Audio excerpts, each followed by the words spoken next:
സന്നിഹിതരായിരിക്കുന്ന എല്ലാ പ്രിയപ്പെട്ടവർക്കും യേശുക്രിസ്തു നാമത്തിൽ വന്ദനം. ഇന്ന് നമുക്ക് ഒരുമിച്ച് ദൈവസഭയിൽ കൂടി വരുവാൻ കർത്താവ് എന്ന ഭാഗ്യകരമായ അവസരത്തെ ഞാൻ ദൈവസഭയിൽ നന്ദിയോടെ ഓർക്കുന്നു.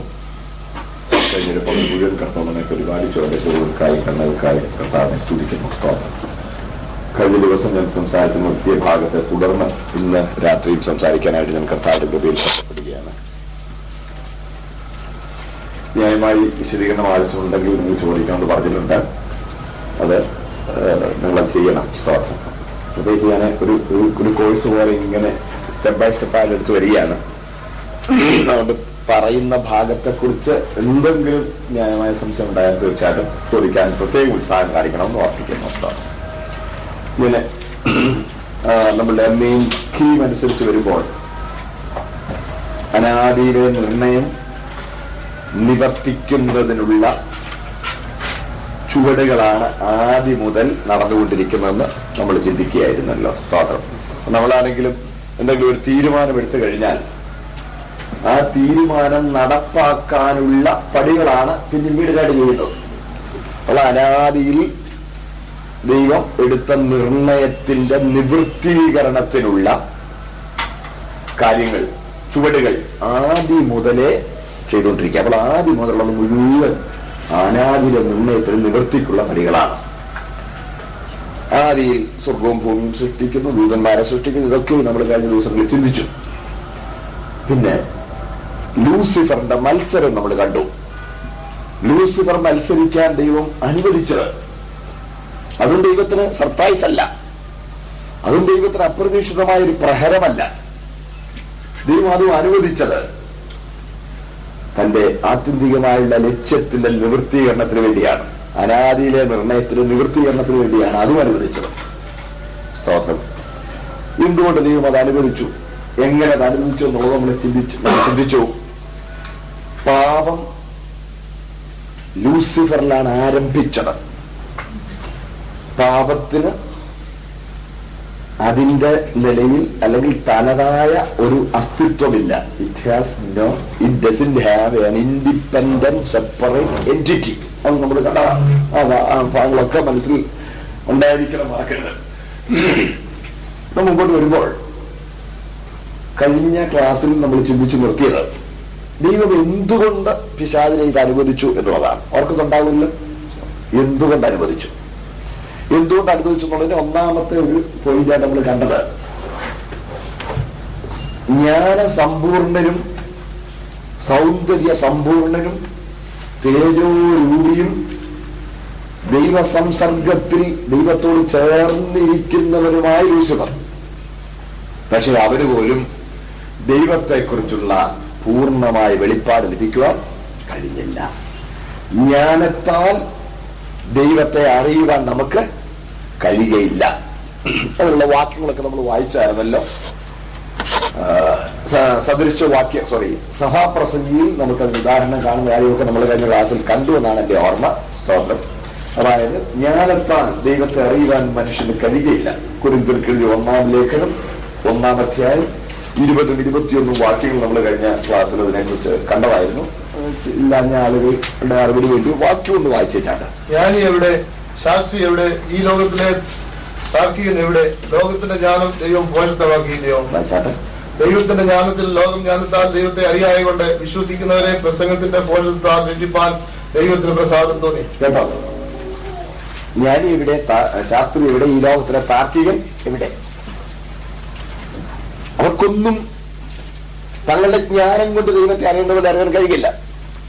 ജ്ഞാനത്താൽ ലോകം ദൈവത്തെ അറിയാഞ്ഞതിനാൽ പ്രസംഗത്തിന്റെ ഭോഷത്വത്താൽ മനുഷ്യരെ, വിശ്വസിക്കുന്നവരെ രക്ഷിക്കുവാൻ ദൈവത്തിന് പ്രസാദമായി. ജ്ഞാനം കൊണ്ട് ദൈവത്തെ അറിയുവാൻ കഴിയുകയില്ല. സ്തോത്രം. അതാണ് നമ്മൾ റോമാലേഖനത്തിൽ നിന്നും ഒരു വാക്യം നമ്മൾ വായിച്ചുള്ളൂ. 9-ാം അധ്യായം 16-ാം വാക്യം. ഇച്ഛിക്കുന്നവനാലുമല്ല, ഓടുന്നവനാലുമല്ല, കാരണം തോന്നുന്ന ദൈവത്താൽ അത്ര സകലവും സാധിക്കുന്നു. അതുതന്നെയാണ് നമ്മുടെ കർത്താവ് പറഞ്ഞു, നിങ്ങൾ എന്നെ തെരഞ്ഞെടുത്തു എന്നല്ല, ഞാൻ നിങ്ങളെ തെരഞ്ഞെടുത്തു. സ്തോത്രം. നമ്മൾ അന്വേഷിച്ച് ചെന്ന് ദൈവത്തെ കണ്ടുപിടിച്ചതല്ല. സ്തോത്രം. അത് നമുക്ക് കഴിയുകയില്ല. എന്നാൽ ദൈവം തന്നെ വെളിപ്പെടുത്തുവാൻ നമ്മളിൽ പ്രസാദിച്ചു. അതാണ് റോമാലേഖനം 1-19 വാക്യത്തിൽ വായിക്കുന്നു. അവിടെ നമ്മൾ കാണുന്നത് ദൈവത്തെക്കുറിച്ച് അറിയാകുന്നത് ദൈവം അവർക്ക് വെളിവാക്കി. സ്തോത്രം. ദൈവം അവർക്ക് വെളിവാക്കിയല്ലോ. നമുക്ക് അങ്ങോട്ട് ചെന്ന് കണ്ടുപിടിക്കാൻ കഴിയാഞ്ഞപ്പോൾ ദൈവം തന്നെ നമുക്ക് വെളിപ്പെടുത്താൻ പ്രസാദമായി. അപ്പോൾ ജ്ഞാന സമ്പൂർണനായ ലൂസിഫറിന് തന്റെ ജ്ഞാനം കൊണ്ട് ദൈവത്തെ അറിയുവാൻ കഴിഞ്ഞില്ല. സ്തോത്രം. അത് നമ്മൾ ഓർക്കണം. നമ്മളുടെ അന്വേഷണവും ജ്ഞാനവുമല്ല, ദൈവത്തിന്റെ വെളിപ്പാടാണ് പ്രധാനം. അതാണ് ഒന്നാമത് നമുക്ക് അതിൽ നിന്ന് പഠിക്കാനുള്ളത്. അതിന് മറ്റൊരു ഉദാഹരണമാണ് ശലോമോൻ എന്നുള്ളതിന് പറഞ്ഞ് നിങ്ങൾ മറക്കരുത്. സ്തോത്രം. രണ്ടാമത്തെ കാര്യം, ദൈവത്തിന്റെ നീതി നമുക്ക് വെളിപ്പെടുത്തി തരുവാനാണ് ലൂസിഫർ പാപം ചെയ്യാൻ ദൈവം അനുവദിച്ചത്. ദൈവം നീതിമാനാണ്. പാപത്തെ ദൈവം യാതൊരു നിലയിലും ഓവർലുക്ക് ചെയ്യില്ല. പാപത്തിനെതിരെ കണ്ണ് അടച്ചു കളയില്ല. എന്റെ മോനല്ലേ, എന്റെ പ്രിയപ്പെട്ട ദാസനല്ലേ എന്ന് വിചാരിച്ച് ദൈവം ആരിലെയും പാപത്തെ കണ്ണടച്ച് തള്ളി കളയുകയില്ല. സ്തോത്രം. ദൈവസിംഹാസനത്തെ ചിറക് വിടർത്ത് മറയ്ക്കുന്ന കെരൂബായ ലൂസിഫറും പാപം ചെയ്തപ്പോൾ ദൈവത്തിന്റെ നീതിയിൽ അവനെ പുറന്തള്ളി, എന്നേക്കുമായി തള്ളിക്കളഞ്ഞു. ദൈവത്തിന്റെ നീതിയും എന്നാൽ അതേസമയം നമ്മളോടുള്ള ദൈവത്തിന്റെ കരുണയും തിരിച്ചറിയേണ്ടതിനാണ്. നമ്മൾ കഴിഞ്ഞ ദിവസങ്ങളിൽ ചിന്തിച്ചതാണ് ആ ഭാഗം. അതായത് ദൈവം നമ്മെ മാത്രമേ സ്നേഹിക്കുന്നുള്ളൂ. നീതിയും സ്നേഹവും നമ്മൾ വാങ്ങതിരിച്ചു കാണണം. മനുഷ്യനെ മാത്രമേ ദൈവം സ്നേഹിക്കുന്നുള്ളൂ. നീതി ദോഷം കണക്കിടുമ്പോൾ സ്നേഹം ദോഷം കണക്കിടുന്നില്ല. In order to show us how favored we are, what special a creation we are. നമ്മൾ എത്ര പ്രത്യേകമായ ഒരു സൃഷ്ടിയാണെന്നുള്ളത് നമ്മളെ ഒന്ന് അറിയിക്കാനാണ്. നമ്മൾ ദൈവത്തിന് വളരെ പ്രിയപ്പെട്ടവരാണ്. സ്തോത്രം. വളരെ പ്രത്യേകതയുള്ളവരാണ്. God loves us. നിത്യ സ്നേഹം കൊണ്ട് അവൻ നമ്മെ സ്നേഹിച്ചിരിക്കുക. സ്തോത്രം. Man is a very, very special creation. ദൂതന്മാരെക്കാൾ ദൈവം നമ്മെ കരുതുന്നു, ദൈവം നമ്മെ സ്നേഹിക്കുന്നു. സ്തോത്രം. അത് നമുക്ക് വെളിപ്പെടുത്തി തരാനാണ് സ്തോത്രം ലൂസിഫർ പാപം ചെയ്യാൻ അനുവദിച്ചു കൊടുത്ത മറ്റൊരു കാര്യം. മൂന്നാമതൊരു കാര്യം, അത് നമ്മൾ ചിന്തിച്ചോ എന്ന് എനിക്ക് ഓർമ്മയില്ല. സ്വയം ഉയരാൻ, ദൈവത്തെ കൂടാതെ ഉയരാൻ ശ്രമിക്കുന്നവൻ എന്താ വരാൻ പോകുന്നതെന്നുള്ളതിനൊരു അടയാളമാണ്. ദൈവത്തെ മാറ്റി നിർത്തിക്കൊണ്ട് സ്വയം ഉയരാൻ ശ്രമിക്കുന്നവന് എന്താ വരുന്നതെന്നുള്ളത് നമുക്ക് വെളിപ്പെടുത്തി തരാനാണ് ദൈവം ലൂസിഫർ പാപം ചെയ്യാൻ അനുവദിച്ചത്. അവൻ ദൈവത്തെ പോലെ ആകാൻ ആഗ്രഹിച്ചു. അതേ ഇരയാണ് ഹവ്വ അമ്മച്ചയുടെ മുമ്പിൽ ഇട്ടുകൊടുത്തത്. ദൈവത്തെ പോലെയാകണം, ദൈവത്തെ പോലെയാകണം. എങ്ങനെ? 3 ചുവടുകൾ പാപത്തിലേക്ക് എടുത്ത് നമ്മൾ കഴിഞ്ഞ ദിവസം ചിന്തിച്ചു. ദൈവത്തിന്റെ സ്നേഹം സംശയിച്ചു, ദൈവത്തിന്റെ വാക്കുകളെ അവിശ്വസിച്ചു, ദൈവത്തിന്റെ കൽപ്പന ലംഘിച്ചു. It is not so much of eating that forbidden fruit in itself that is sinful, but rather the steps that led to that eating. ഓർക്കുന്നുണ്ടല്ലോ, ദൈവത്തിന് ഒരു പഴം പോയി എന്നുള്ളത് കൊണ്ടല്ല, വെറും ഒരു ചെറിയ കൽപ്പനാലംഘനം നടത്തി എന്നുള്ളത് കൊണ്ടല്ല. അതിനു മുമ്പ് തന്നെ മനുഷ്യൻ ആന്തരികമായി വലിയ അധപ്പതനത്തിന് വിധേയപ്പെട്ടു. സ്തോത്രം. ഒന്നാമത് ദൈവത്തിന്റെ സ്നേഹം സംശയിച്ചു, രണ്ടാമത് ദൈവത്തിന്റെ വചനം അവിശ്വസിച്ചു, മൂന്നാമത് ദൈവത്തിന്റെ കൽപ്പന ലംഘിച്ചു. ആ 3 ചുവടുകൾ തിരിച്ചെടുക്കുന്നതാണ് രക്ഷാപദ്ധതി. കാൽവറിയിൽ വെളിപ്പെടുത്തപ്പെട്ട ദൈവസ്നേഹത്തെ അംഗീകരിക്കുക. ദൈവത്തിന്റെ വചനം അതുപോലെ വിശ്വസിക്കുക. അവനെന്ത് കൽപ്പിച്ചാലും അത് ചെയ്യാൻ നമ്മളെ സമർപ്പിക്കുക. സ്തോത്രം. അതാണ് രക്ഷാപദ്ധതി. അപ്പോൾ പാപത്തിലേക്ക് വീണ 3 ചുവടുകൾ, മടങ്ങി വരുവാനുള്ള 3 ചുവടുകൾ. സ്തോത്രം. എനിക്ക് അത് തുടർന്നാണ് ഇനി കുറച്ച് കാര്യം പറഞ്ഞു പോകണ്ടെങ്കിലും മറ്റേ ആ വിഷയം ബാക്കി കുറച്ച് പോയിന്റുകൾ കൂടെ പറഞ്ഞു ഞാൻ നിർത്താൻ, വിശദീകരിക്കാൻ നമ്മൾ എടുക്കുന്നില്ല. അപ്പോൾ ലൂസിഫറിനെ ദൈവം സൃഷ്ടിച്ചതിന്റെ ലൂസിഫർ പാപം ജീവൻ അനുവദിച്ചു കൊടുത്തതിന്റെ പിന്നിലുള്ള ദൈവ ഉദ്ദേശ്യം. സ്തോത്രം. ഈ ദൈവമക്കളെ, ഈ ഓവർ ആംബിഷ്യസ് ആകുക എന്ന് പറയുന്നത് വളരെ അപകടകരമായൊരു കാര്യമാണ്. ഓവർ ആംബിഷ്യസ്, ദൈവത്തെ കൂടാതെ ദൈവത്തിൽ നിന്ന് മാറി നമ്മുടെ ഒരു സാമ്രാജ്യം സ്ഥാപിക്കാൻ നമ്മൾ ഒരിക്കലും ശ്രമിക്കരുത്. പലപ്പോഴും ആളുകൾ ദൈവത്തെ ഉപയോഗിച്ച് തന്റെ സാമ്രാജ്യം കെട്ടിപ്പടുക്കാനാണ് ശ്രമിക്കുന്നത്. അതല്ലേ ആത്മീയമായി പറയുമ്പോൾ എനിക്ക് വേണ്ടി ദൈവമെന്നാണ് മനുഷ്യന്റെ ചിന്ത. അങ്ങനല്ല.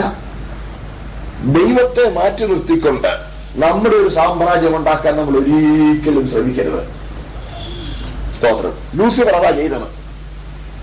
ദൈവത്തെ മാറ്റി നിർത്തിക്കൊണ്ട് തന്റെ ഒരു സാമ്രാജ്യം, തന്റെ സിംഹാസനം, ആത്മീയ ലോകത്തിലായാലും ഭൗതിക ലോകത്തിലായാലും, സ്തോത്രം, ദൈവത്തെ മാറ്റി നിർത്തിക്കൊണ്ട് നമ്മുടെ ഒരു സാമ്രാജ്യം ഉണ്ടാക്കാൻ നമ്മൾ ഒരിക്കലും പരിശ്രമിക്കുവാൻ പാടില്ല. സ്തോത്രം. ഈവൻ ഒരു ചെറിയ കാര്യം വിശദീകരിച്ചോട്ടെ. ശുശ്രൂഷയിലായാൽ പോലും, ആത്മീയ ശുശ്രൂഷ പോലും അത് ദൈവത്തിന് 100% സമർപ്പിക്കപ്പെട്ടതായിരിക്കണം. എങ്ങനെ നമ്മൾ വിശദീകരിക്കാം. അതുകൊണ്ടാണ് ഒരിക്കലും യജമാനേക്കാൾ ശുശ്രൂഷ വലുതാകാൻ പാടില്ല. യജമാനാ വലുത്, ശുശ്രൂഷ അല്ല വലുത്. ഇവിടെ നമുക്ക് പലർക്കും തെറ്റുവരാൻ സാധ്യതയുണ്ട്. Am I making myself clear enough? നിങ്ങൾ എന്റെ കൂടെ തന്നെ വന്നല്ലോ. യജമാനേക്കാൾ ഒരിക്കലും ശുശ്രൂഷ വലുതാകരുത്. ഇങ്ങനെ വ്യക്തമാക്കാം. ഞാൻ 77-ലാണ് പൂർണ്ണസമയം സുവിശേഷ വേലയ്ക്ക് വേണ്ടി ഇറങ്ങിയത്. ഞാൻ പോരുമ്പോൾ വേലയ്ക്കായിട്ട് മദ്രാസിലേക്ക് പോരുകയാണ്.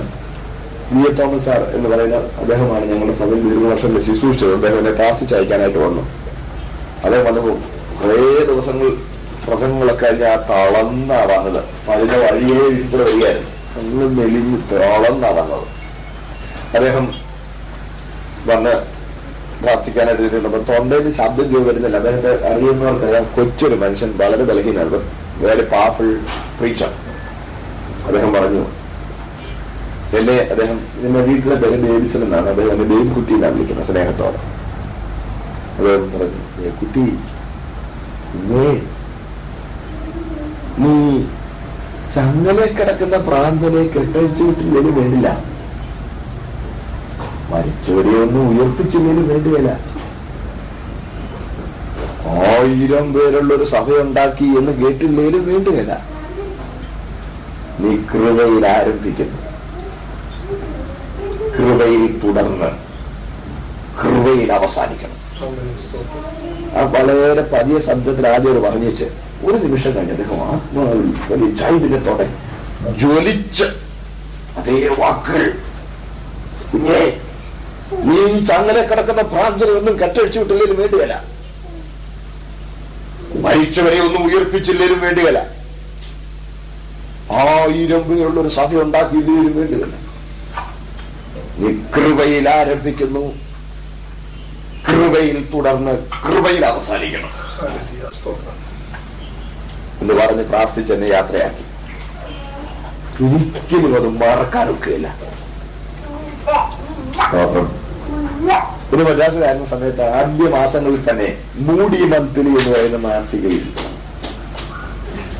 ഒരു ചെറിയ ഒരു എഡിറ്റോറിയൽ വായിച്ച ചെറിയ എഡിറ്റോറിയൽ തലക്കെട്ട് ഇങ്ങനെയായിരുന്നു, ഗോഡ്സ് വർക്കഹോളിക് എന്നായിരുന്നു എന്റെ തലക്കെട്ട്.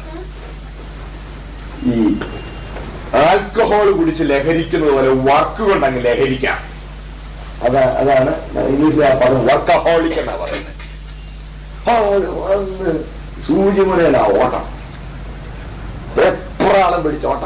വർക്കഹോളിക്. അതില് താഴോട്ട് കുറച്ച് കാര്യങ്ങൾ എഴുതിയിട്ട് ഏറ്റവും ഒടുവിൽ ക്യാപിറ്റൽ അക്ഷരങ്ങൾ എഴുതിയിരുന്ന വാക്കുകൾ ഇങ്ങനെയാണ്: Beware when the ministry becomes more important than the master. യജമാനേക്കാൾ ശുശ്രൂഷ വലുതാകുമ്പോൾ വലുതാകാതിരിക്കാൻ നീ സൂക്ഷിക്കുക. ശുശ്രൂഷയല്ല വലുത്, യജമാനാവരുത്. സ്തോത്രം. മനസ്സിലാകുന്നുണ്ടോ? ദൈവത്തിന് വേണ്ടി എന്നും പറഞ്ഞ നമ്മൾ വളരെ ചെയ്യുന്നത് യഥാർത്ഥത്തിൽ ദൈവത്തിന് വേണ്ടി ആയിരിക്കണം.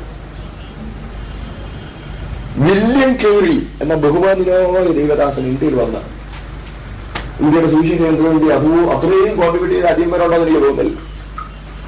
അദ്ദേഹം പറഞ്ഞ പ്രസിദ്ധമായ ആ വാചകം നമ്മൾ എപ്പോഴും പറയാറുണ്ട്, വോൾടെക് ഷാട്ടൊക്കെ വെക്കാറുണ്ട്: Expect great things from God and attempt great things for God.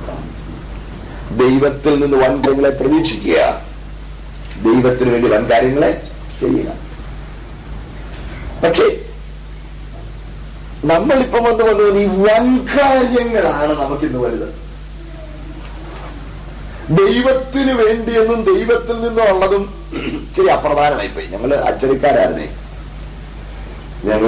ഞങ്ങളുടെ ഭാഷ പറഞ്ഞാൽ ദൈവത്തിൽ നിന്ന് വൻകാര്യങ്ങളെ പ്രതീക്ഷിക്കുക എന്നുള്ളതിന് ആ വൻകാര്യങ്ങൾ എന്നുള്ളത് ഒരു 60 point ബോൾഡ് ലെറ്റേഴ്സ്, വലിയ അക്ഷരം. വൻകാര്യങ്ങളെ ദൈവത്തിൽ നിന്ന് പ്രതീക്ഷിക്കുക, അത് കൊച്ചക്ഷരം. ദൈവത്തിന് വേണ്ടി എന്നുള്ളത് കൊച്ചക്ഷരം. വൻകാര്യങ്ങൾ ചെയ്യുക, ആ വൻകാര്യങ്ങൾ വലിയ അക്ഷരം. The emphasis falls not on for God and from God, but rather on the great things. The greatness of the great things quite often blinds us. ഞാൻ പറഞ്ഞു മനസ്സിലായോ? ഒരിക്കലും ആകില്ല. പലരും ദൈവത്തെ ഒരു റിസോഴ്സ് ആയിട്ട് അല്ലെങ്കിൽ റിസോഴ്സ് പോയിന്റ് ആയിട്ടാണ് അത് ആ റിസോഴ്സ് ഉപയോഗിച്ച് ആ റിസോഴ്സ് സംഭവ ടാപ്പ് ഡൗൺ ചെയ്ത് നമ്മുടെ കാര്യം സാധിക്കുക എന്നുള്ള നിലയിലേക്കായി ആത്മീയത ഇന്ന് അങ്ങനെയാകരുത്.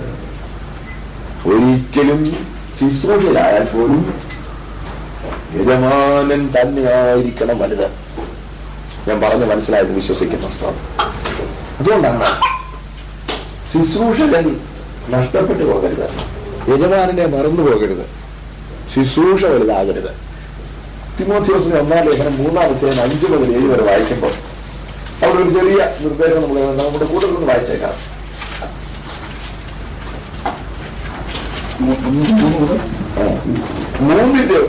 1 തിമോത്തി 3:5 മുതൽ 7 വരെ.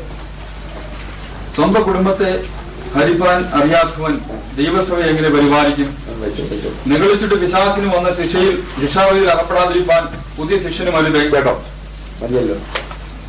നിഗളിച്ചിട്ട് പിശാചിനുണ്ടായ ശിക്ഷാവിധിയിൽ അകപ്പെടാതിരിക്കാൻ പുതിയ ശിഷ്യൻ. ശുശ്രൂഷകന്മാരെ നിയമിക്കുമ്പോഴുള്ള ഒരു നിർദ്ദേശമാണ്. സീസൺഡ് വർക്കേഴ്സ് ആയിരിക്കണം.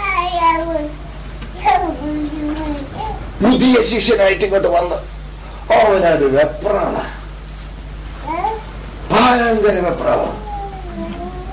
കുറച്ചെടുക്കുമ്പോഴത്തേക്കും ആ ശുശ്രൂഷയുടെ വിജയം കാണുമ്പോഴത്തേന് ആളങ്ങ് ലഹരിക്കും. നിങ്ങളെന്റെ കൂടെ ഉണ്ടല്ലോ. പിന്നെ അടുത്ത വരി നിഗളമായി. ചിലപ്പം ചില ആളുകൾ പെരുമാറുന്ന കാണുമ്പോൾ എനിക്ക് പേടി വരാറുണ്ട്. VVIPസിനേക്കാളും വലിയ കാര്യമായിട്ടാണ് പല ആളുകളുടെയും. അവരൊരിക്കലും ശുശ്രൂഷകന്മാരാണെന്നുള്ള കാര്യം ഓർക്കുന്നുണ്ടെന്ന് വിചാരിക്കുന്നില്ല. ഇതുകൊണ്ട് നിങ്ങൾ അങ്ങനെ ആകരുത്. നിങ്ങൾ കർത്താവിന്റെ വേലയ്ക്ക് വേണ്ടി എപ്പോഴെങ്കിലും ദൈവം നിങ്ങൾക്ക് പ്രചോദനം തന്ന് നിങ്ങൾ വേലയ്ക്ക് വേണ്ടി ഇറങ്ങുകയാണെങ്കിൽ സ്തോത്രം, പക്വതയുള്ളവരാണെന്ന് ഉറപ്പുവരുത്തണം. ദൈവവചനം പഠിക്കണം. സ്തോത്രം. പക്വതയോടുകൂടെ മാത്രമേ ശുശ്രൂഷിക്കാൻ ദൈവം നമ്മളെ കുറിച്ച് ആഗ്രഹിക്കുന്നുള്ളൂ. Not aspire for things for oneself. അവിടെയാണ് ലൂസിഫറിന് തെറ്റുപറ്റിയത്. ഈവൻ ചെയ്തു, ഹവ്വാമച്ചിയും ചെയ്തു. She also aspired for godhood, equality with God, independent of the omnipotent God. ദൈവത്തെ അങ്ങോട്ട് മാറ്റി നിർത്തിക്കൊണ്ട് തങ്ങൾക്കൊരു ദൈവ തുല്യത അവൾ ആഗ്രഹിച്ചു. സ്തോത്രം. നമ്മൾ അവനാകരുത്. പക്ഷേ ഹവ്വ ആഗ്രഹിച്ചത്, ഹവ്വ മറ്റൊരു മാർഗത്തൂടി സ്വന്തം പരിശ്രമം കൊണ്ട് നേടാൻ ആഗ്രഹിച്ചത് ദൈവം നമുക്ക് വേണ്ടി ഒരുക്കിയിട്ടുണ്ടെന്നുള്ള എത്ര സന്തോഷകരമാണ്. നമ്മളെന്താ പ്രാപിക്കാൻ പോകുന്നത്? ദൈവപുത്ര തുല്യരാകാൻ പോകുക. ആ വാക്യം ഒന്ന് വായിച്ചത് റോമാലേഖനം 8-ാം അധ്യായം 29-ാമത്തെ വാക്യം. റോമൻസ് 8:29. അവൻ മുന്നറിഞ്ഞവരെ തന്റെ പുത്രൻ അനേകം സഹോദരന്മാരിൽ ആദ്യജാതനാകേണ്ടതിന് അവന്റെ സ്വരൂപത്തോട് അനുരൂപരാകുവാൻ മുന്നേറിയിരിക്കുന്നു. കേട്ടോ, മുന്നറിഞ്ഞവരെ തന്റെ മകൻ അനേക സഹോദരന്മാരിൽ ആദ്യജാതനാകേണ്ടതിന് അവന്റെ സ്വരൂപത്തോട് അനുരൂപരാകുവാൻ. We are called and separated to conform to the same image of Christ Jesus himself. ക്രിസ്തുയേശുവിനോട് അനുരൂപരാകുവാൻ ദൈവം നമ്മെ മുൻ നിയമിച്ചിരിക്കുക.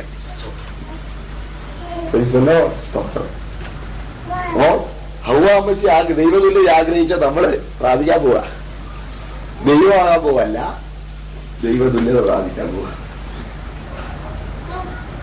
നോക്കണേ, ദൈവം നമുക്ക് വേണ്ടി നിയമിച്ചിരിക്കുന്നതൊക്കെ ദൈവത്തിന്റെ സമയത്തിന് വേണ്ടി കാത്തിരിക്കാതെ കുറുക്ക് വഴികളിലൂടെ വെട്ടിപ്പിടിക്കാൻ പരിശ്രമിക്കുന്നതും ദൈവത്തെ കൂടാതെ നേട്ടങ്ങൾ ഉണ്ടാക്കാൻ ശ്രമിക്കുന്നതും ദൈവത്തിന് പ്രസാദകരമായ കാര്യം അല്ല.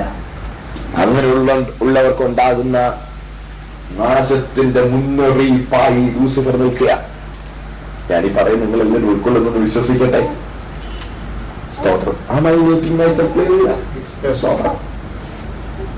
പ്രിയദൈവമക്കളെ, എനിക്ക് അതിനെക്കുറിച്ച് കുറെ കാര്യം കൂടെ പറഞ്ഞാൽ കൊള്ളാമെങ്കിൽ സമയം പോകുന്നു. ഞാൻ അവിടെ നിർത്തുകയാണ്. യോഹന്നാന്റെ 1-ാം ലേഖനം 3-ാം വരെ വായിക്കുമ്പോഴും നമുക്ക് യേശുക്രിസ്തുവിനോട് തുല്യരാകാൻ, തേജസ്കരിക്കപ്പെടാൻ, അവന് പ്രത്യക്ഷനാകുമ്പോൾ നാം അവനെ താൻ ഇരിക്കുന്നത് പോലെ കാണുന്നതുകൊണ്ട് അവനോട് സദൃശന്മാരാകുമെന്ന് നമ്മൾ അറിയുന്നു, നമ്മളവിടെ വായിക്കുന്നു. സ്തോത്രം. ഹല്ലേലൂയ. സ്തോത്രം. പൊതുലോകത്തിലാണെങ്കിലും കേട്ടോ, നമ്മുടെ കണ്ണിങ് ടെക്നിക്സ് ഉപയോഗിച്ച് നമ്മുടെ നേട്ടം ഉണ്ടാക്കാനായിട്ട് പോകരുത്. ദൈവത്തെ കൂടാതെ ഒരു വഴിയിൽ പോകരുത്. ഹവ്വ അതാ ചെയ്തത്, ആദം അതാ ചെയ്തത്.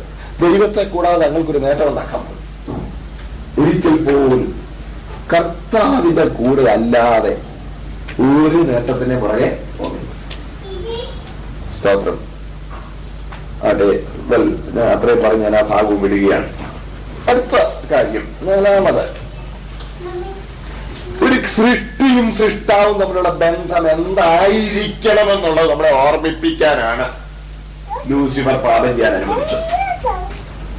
ഒരു സൃഷ്ടാവും സൃഷ്ടിയും തമ്മിലുള്ള ബന്ധം എങ്ങനെ ആയിരിക്കണം? സൃഷ്ടി എന്നും ഓർക്കണം, ഞാൻ സൃഷ്ടാവിന് വേണ്ടിയുള്ളവനാണ്. നമ്മൾ ഇന്ന് ഓർക്കണം. ഇന്ന് നമ്മള് ക്രൈസ്തവ സമൂഹം ഇത് മറന്നില്ലേ? നമ്മൾ എപ്പോഴും പറയുന്നത് എനിക്ക് വേണ്ടി ദൈവമെന്നല്ലേ? നമുക്കൊന്നും ഒരു മാറ്റം വേണം. ദൈവത്തിനു വേണ്ടി ഞാൻ എന്ന് നമ്മൾ പറയണം. God has created us for himself. ഞാൻ എനിക്ക് വേണ്ടി സൃഷ്ടിച്ച എന്റെ ജനം. യെശയ്യാപ്രവചനം നമ്മളത് വായിക്കുന്നുണ്ട്. ഞാൻ എനിക്ക് വേണ്ടി സൃഷ്ടിച്ച എന്റെ ജനം. ദൈവം നമ്മളെ തനിക്ക് വേണ്ടിയാ സൃഷ്ടിച്ചത്. നമ്മൾ അവനുള്ളവരാകുമ്പോൾ അവൻ നമുക്കുള്ളവനാകില്ല. അങ്ങനെ ഒരു മ്യൂച്വൽ റിലേഷൻഷിപ്പാ. ഞാൻ പറഞ്ഞ് മനസ്സിലായില്ലെങ്കിൽ നമുക്ക് പുസ്തകത്തിൽ നിന്ന് തന്നിരിക്കുന്ന സാദൃശ്യം പറയാം. മണവാളനും മണവാട്ടിയും. ആ സാദൃശ്യത്തിലെടുത്താൽ മണവാട്ടി മണവാളന് വേണ്ടി തന്നെ ഏൽപ്പിച്ചു കൊടുക്കുമ്പോൾ മണവാളൻ തന്നെ ഇങ്ങോട്ട് ഏൽപ്പിച്ചു കൊടുക്കുക. അതാണ് നമ്മൾ തീത്തോസിന്റെ ലേഖനത്തിൽ 2-ാം അധ്യായത്തിലെ 14-ാം വാക്യത്തിൽ വായിക്കുന്നു. തീത്തോസ് 2:14. അവൻ നമ്മെ സകല അധർമ്മത്തിൽ നിന്ന് വീണ്ടെടുത്ത് സൽപ്രവൃത്തിയിൽ ശുഷ്കാന്തികളുള്ള സ്വന്തം ജനമായി തനിക്ക് ശുദ്ധീകരിക്കേണ്ടതിന് തന്നെത്താൻ നമുക്ക് വേണ്ടി കൊടുത്തു. തന്നെത്താൻ നമുക്ക് വേണ്ടി കൊടുത്തു. Christ Jesus offered himself for us. Now we have to offer ourselves for Christ. നമ്മൾ നമ്മളെ തന്നെ കർത്താൻ വേണ്ടി കൊടുക്കുമ്പോൾ നമ്മൾ ഒരു നഷ്ടവും ചെയ്യല്ല, നമ്മൾ വലിയ നേട്ടം ഉണ്ടാക്കുക. നമ്മളൊരു നേട്ടം ഉണ്ടാക്കുക. കർത്താവ് തന്നെ നമുക്ക് തന്നതാ, നമ്മളത് അംഗീകരിക്കുകയാണ്. നമ്മൾ നമ്മളെ തന്നെ കർത്താവിന് വേണ്ടി കൊടുക്കണം. അതാണ് ക്രിയേഷൻ ക്രിയേറ്റർ റിലേഷൻഷിപ്പ്. നമ്മൾ തന്നെ നമ്മളൊരു സാധനം ഉണ്ടാക്കിയാൽ ഇറ്റ്സ് ഫോർ us അല്ലേ? ആ സാധനത്തിന് വേണ്ടിയാണോ നമ്മൾ? അല്ല, ആ സാധനം നമുക്ക് വേണ്ടിയാണ്. ഞാൻ പറഞ്ഞു വ്യക്തമായാലും വിശ്വസിക്കട്ടെ. ആ ക്രിയേറ്റർ ക്രിയേഷൻ റിലേഷൻഷിപ്പ് എങ്ങനെ ആയിരിക്കണമെന്നുള്ളത് നമുക്ക് ബോധ്യപ്പെടുത്തി തരുവാൻ ഒരടയാളമായിട്ട് ദൈവം അവനെ നിയമിച്ചു. സ്തോത്രം. അടുത്തത് കൂടുതൽ വിശദീകരിക്കുന്നില്ല. വിശദീകരണ ആവശ്യം ഉണ്ടെങ്കിൽ പറഞ്ഞ ഒത്തിരി കാര്യങ്ങളുള്ളതാണ്. ഞാൻ കൂടുതൽ വിശദീകരണത്തിൽ പോകാതെ അടുത്ത ഭാഗത്തേക്ക് തന്നെ പോവുകയാണ്. നോക്കണേ, അടുത്തൊന്ന്, നമ്മള് സ്വയമായി നന്മയെ തിരിച്ചറിയാൻ ശേഷിയുള്ളവരല്ല. അവർ blood comprehension has to be facilitated by contrast. എങ്കിൽ മാത്രമേ നമുക്ക് നന്മയെ തിരിച്ചറിയാൻ കഴിയുള്ളൂ. ഒന്നുകൂടെ വ്യക്തമാക്കാം. നന്മ മാത്രമുള്ളപ്പോൾ നന്മയെന്ന് തിരിച്ചറിയാൻ നമുക്ക് പലപ്പോഴും കഴിയത്തില്ല. തിന്മയുടെ സാന്നിധ്യത്തിൽ മാത്രമേ നമുക്ക് പലപ്പോഴും നന്മയെ തിരിച്ചറിയാൻ സാധിക്കുള്ളൂ. പറഞ്ഞ മനസ്സിലായോ? ഒരു വെള്ളക്കടലാസിൽ വെള്ള ചോക്ക് കൊണ്ടൊരു വരയിട്ടാൽ കാണുന്നില്ല. എന്റെ കൂടെ ഉണ്ടായില്ലല്ലോ. ഒരു വെള്ളക്കടലാസിൽ ഒരു വെള്ള ചോക്ക് കൊണ്ടൊരു വരയിട്ടാൽ കാണുകയില്ല. എന്നാൽ ഒരു കറുത്ത ബ്ലാക്ക് ബോർഡിൽ, ഒരു കറുത്ത പ്രതലത്തിൽ വെള്ള ചോക്ക് കൊണ്ടൊരു വരയിട്ടാൽ കാണും. ഇതുപോലെ നന്മ തിരിച്ചറിയാൻ നമുക്ക് കഴിയണമെങ്കിൽ തിന്മയുടെ ഒരു പശ്ചാത്തലം അവിടെ ഉണ്ടായിരിക്കണം.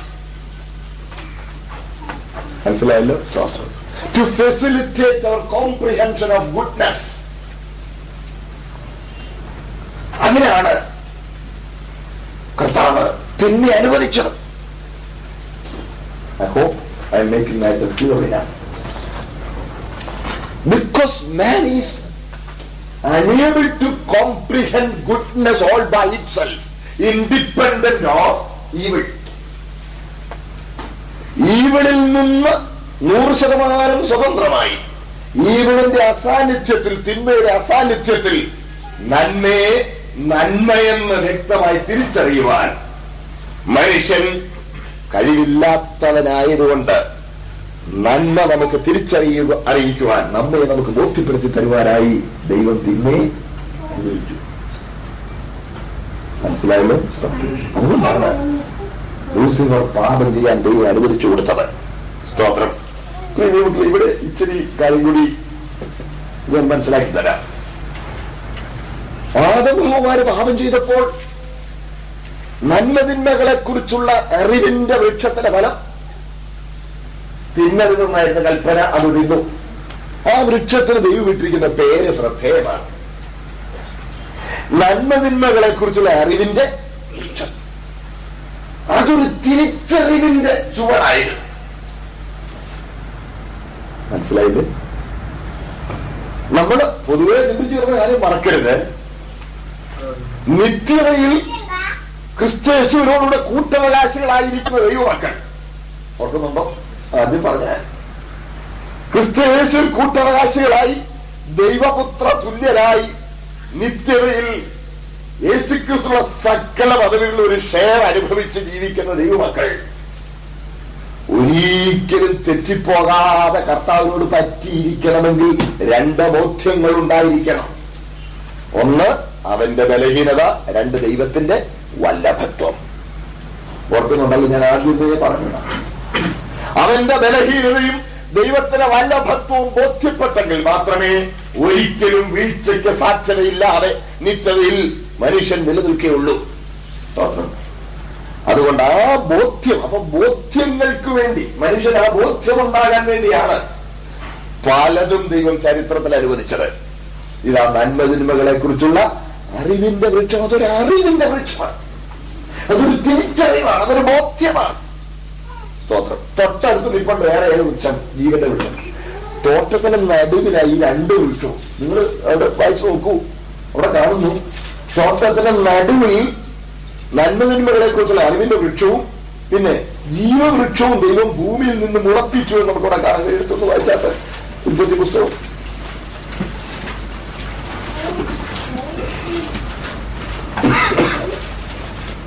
അതിന്റെ 2-ാം വാക്യം. കാണാൻ ഭംഗിയുള്ളതും തിന്മാൻ നല്ല ഫലമുള്ളതുമായ ഓരോ വൃക്ഷങ്ങളും തോട്ടത്തിന് നടുവിൽ ജീവവൃക്ഷവും നന്മതിന്മകളെ കുറിച്ചുള്ള അറിവിന്റെ വൃക്ഷവും യഹോവയായ ദൈവം നിലത്ത് നിന്ന് ഉറപ്പിച്ചു. കണ്ടോ? തോട്ടത്തിന് നടുവിലായത് രണ്ടും നിൽക്കുന്നത്. They are side by side. ജീവന്റെ വൃക്ഷവും നന്മതിന്മകളെ കുറിച്ചുള്ള അറിവിന്റെ വൃക്ഷവും രണ്ടും അടുത്ത് തന്നെയാണ്. ഇവൻ അറിവിന്റെ വൃക്ഷമാണ്, തിരിച്ചറിവിന്റെ വൃക്ഷമാണ്. നമ്മൾ എത്ര ബലഹീനരാണെന്ന് നമ്മളിലെ തിന്മയെ കുറിച്ച് തിരിച്ചറിയാൻ, മനസ്സിലായോ? നന്മയും തിന്മയും വകതിരിച്ചറിയുവാനുള്ള ഒരു ചുവടായിട്ടാണ് ദൈവം അത് അനുവദിച്ചത്. ദൈവത്തിന് എന്താ പറയുന്നത്? റോമർ 8:28. എന്നാൽ ദൈവത്തെ സ്നേഹിക്കുന്നവർക്ക് നിർണയപ്രകാരം വിളിക്കപ്പെട്ടവർക്ക് തന്നെ സകലവും നന്മയ്ക്കായി, അതും നന്മയ്ക്കായി. ഞാൻ പറഞ്ഞ മനസ്സിലായോ? അത് നന്മയ്ക്കായി. അതാണ് നമ്മൾ റോമാലേഖനം 11:32 വാക്യത്തിൽ ഓൾറെഡി അത് കണ്ട വാക്യമാണ്. ദൈവം എല്ലാവരോടും കരുണ ചെയ്യേണ്ടതിന് എല്ലാവരെയും അനുസരണക്കേടിൽ സ്തോത്രം. ദൈവത്തിന്റെ കരുണ തിരിച്ചറിയേണ്ടതിന്, ദൈവം ആരാണെന്ന് അറിയേണ്ടതിന്, നമ്മളുടെ ബലഹീനത എന്താണെന്ന് തിരിച്ചറിയേണ്ടതിന്, ദൈവത്തിന്റെ വല്ലഭത്വത്തെ കുറിച്ച് ബോധ്യം വരേണ്ടതിനാണ് ദൈവം അത് അനുവദിച്ചത്. നന്മതിന്മകളെ കുറിച്ചുള്ള അറിവിന്റെ മനസ്സിലായത് വിശ്വസിക്കട്ടെ. സ്തോത്രം. അതിനുവേണ്ടിയാണ് ലൂസിഫറിനെ ദൈവം പാപം ചെയ്യാൻ അനുവദിച്ചു കൊടുത്തത്. സ്തോത്രം. വിശദീകരണം ആവശ്യമുണ്ടെങ്കിൽ ഞാൻ പിന്നെ കൂടുതൽ വിശദീകരണം തരാം. സ്തോത്രം. പെട്ടെന്ന് പറഞ്ഞ് അങ്ങ് പൊയ്ക്കോട്ടെ. സ്തോത്രം. അടുത്ത ഒരു കാര്യം, ഇനി നമുക്ക് ഒരു അഡ്വൈസറി, ഞാനിപ്പോ പറഞ്ഞ കാര്യമൊക്കെ നിങ്ങൾക്ക് വിയോജിപ്പുണ്ടെങ്കിൽ ചോദിച്ചാൽ ഞാൻ നല്ല വിശദീകരണം തരാം. ഈ വിഷയം മുമ്പോട്ട് പോകേണ്ടതിനെയാണ് ഞാൻ അങ്ങനെ പറഞ്ഞു പോകുന്നത്. സ്തോത്രം. ഈ നിയമത്തിൽ നമ്മുടെ ജീവിതത്തിൽ ദൈവം അനുവദിക്കുന്നത് ഒന്നും തിന്മയ്ക്കല്ല, സകലവും നമ്മുടെ നന്മയ്ക്ക് വേണ്ടിയാണ്. സകലവും. അത് മറക്കരുത്. നമുക്കൊരു വലിയ ബോധ്യം തരേണ്ടത്, കാര്യങ്ങളെ കുറിച്ചുള്ള അറിവ് തരേണ്ടത്, നമ്മുടെ ബലഹീനത നമ്മെ ബോധ്യപ്പെടുത്തേണ്ടതിനാണ് ഇത് അനുവദിച്ചത്. അടുത്തത്, ദൈവം ലൂസിഫറിനെയും അവരുടെ അണികളെയും ഒക്കെ വീണ് പോയി കഴിഞ്ഞും ഇവിടെ ഇങ്ങനെ അനുവദിച്ചിരിക്കുന്നു. നമുക്കൊരു അഡ്വൈസറിയെ പ്രൊവൈഡ് ചെയ്യേണ്ടതിനാണ്. It was to provide an advisory over whom we should take victory and merit rewards in eternity. ഒരു എതിരാളിയെ ദൈവം അനുവദിച്ചത് അവനോട് എതിർത്ത്, മനസ്സിലായില്ലേ? നമ്മള് വിജയം കൊണ്ട് നിത്യതയിൽ പ്രതിഫലങ്ങൾക്ക് അവകാശികളാകേണ്ടതിന് ദൈവം അവനെ അനുവദിച്ചു. വിശദീകരിക്കുന്നില്ല. സ്തോത്രം. ചില ആളുകൾ എന്നോട് ചോദിച്ചിട്ടുണ്ട്, ദൈവത്തിന് ഇങ്ങനെ ഞാൻ കൂട്ടിയിട്ടാ പോരായിരുന്നു.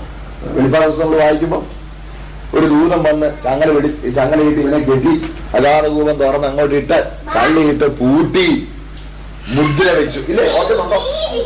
എല്ലാം റെഡിയാക്കി. പിന്നെ ഇപ്പൊ തന്നെ ആ ദൂതൻ ഫർലോയ്ക്ക് പോയിരിക്കുകയാണോ? അപ്പൊ ആ ചങ്ങല കാണാതെ കിടക്കുവാന്നോ? അതുപോലെ താക്കോല് കാണാതെ കിടക്കുകയാണോ? അപ്പൊ ഈ അഗാധകൂപം വേണമെന്ന് ഉപയോഗിച്ചേക്കാണ്? ഒന്നുമല്ല. ഈ ഇവനെ പിടിച്ചങ്ങ് പൂട്ടിയിട്ടാ പോരെ? നമുക്കിവിടെ സ്വതന്ത്രമായിട്ട് ജീവിക്കാമായിരുന്നല്ലോ എന്ന് പറയുന്നവരെ ഞാൻ കേട്ടിട്ടുണ്ട്. എന്നോട് ചോദിച്ചിട്ടുണ്ട് ആളുകൾ. കേട്ടേ ദൈവം അത് അനുവദിച്ചിരിക്കുക, കൂട്ടിയിടാൻ സമയം വെച്ചിരിക്കുക, അത് വെറുതെ ഇവരെ അനുവദിച്ചിരിക്കുക. എല്ലാവരും എന്റെ കൂടെ ഉണ്ടേ, നിങ്ങൾ അനുവദിച്ചിരിക്കുക. എനിക്ക് ഇച്ചിരി കാര്യങ്ങൾ പറഞ്ഞില്ലെങ്കിൽ നിങ്ങൾക്ക് അത് പ്രയോജനമുള്ള 2 കാര്യങ്ങളുണ്ട്. ഞാൻ അതും കൂടെ ഒന്ന് പറഞ്ഞേച്ചു പോകാം. നമ്മളിന്ന് പലപ്പോഴും പിശാചിനെ കെട്ടിയിടുക എന്നൊരു ചിന്തയിലാണ് നമ്മള്. ഒരാളൊരു പുതിയ സ്ഥലത്ത് പോയി വേല തുടങ്ങിയാൽ അവിടെ സുവിശേഷം പ്രസംഗിക്കല്ല ഇന്ന് ആദ്യം ചെയ്യുന്നത്. അവിടെ ഒരു 7 ദിവസമോ 14 ദിവസമോ 21 ദിവസമോ എന്തോ ചെയ്യുന്നു, ഒരു ഉപവാസം അങ്ങോട്ട് പ്രഖ്യാപിച്ച് അത് നോട്ടീസും അടിച്ച് ബാനറും അടിച്ച് പോസ്റ്റും ഒട്ടിച്ച് പരിപാടി തുടങ്ങി. ഉപവാസം അവിടെ ഉപവസിച്ച് പ്രാർത്ഥിക്കുന്നത് നല്ലതാണ്, വേണം. ഞാൻ സാധാരണ പറയാറുണ്ട്, ഒരാഴ്ചയിൽ 1 ദിവസമെങ്കിലും ഒരു ദൈവവേദന ഉപവസിച്ച് പ്രാർത്ഥിക്കണം. അത് കുറയ്ക്കണ്ട. പക്ഷെ സുവിശേഷീകരണത്തിന് പകരമല്ല, സൂചന പറയുന്നതിന് പകരമല്ല ഉപവാസം പ്രാർത്ഥന. എന്നിട്ട് ഇവര് പറയുന്നത് ബലവാനെ പിടിച്ചു കെട്ടിട്ടല്ലാതെ അവന്റെ കോപ്പ് നടന്നുള്ളതാണ് കഴിയാൻ. അതുകൊണ്ട് അവിടെ ഒരു പിശാചുണ്ട്, ആ പിശാചിനെ പിടിച്ചു കെട്ടാനാണ് ഞങ്ങൾ അവിടെ. എന്നിട്ട് ഞങ്ങൾ യേശുവിന്റെ നാമത്തിൽ നിന്നെ ബന്ധിക്കുന്നു എന്നൊക്കെ പറയാറുണ്ട്. ആളുകൾ ഓടി ചിലപ്പോൾ കൺവെൻഷനൊക്കെ പ്രാർത്ഥിക്കുമ്പോൾ പോലും യേശു ക്രിസ്തുവിന്റെ നാമം ഞങ്ങൾ ഇവരെ എന്ത് ചെയ്തു, കേട്ടില്ലേ? ദേഷ്യം വല്ലതും വരുന്നുണ്ടോ? എന്റെ സഹോദരങ്ങളെ, നമ്മൾ അങ്ങനെ ബന്ധിക്കാനൊന്നും ദൈവം നമുക്ക് പ്രൊവിഷൻ തന്നിട്ടില്ല. കേൾക്കണേ,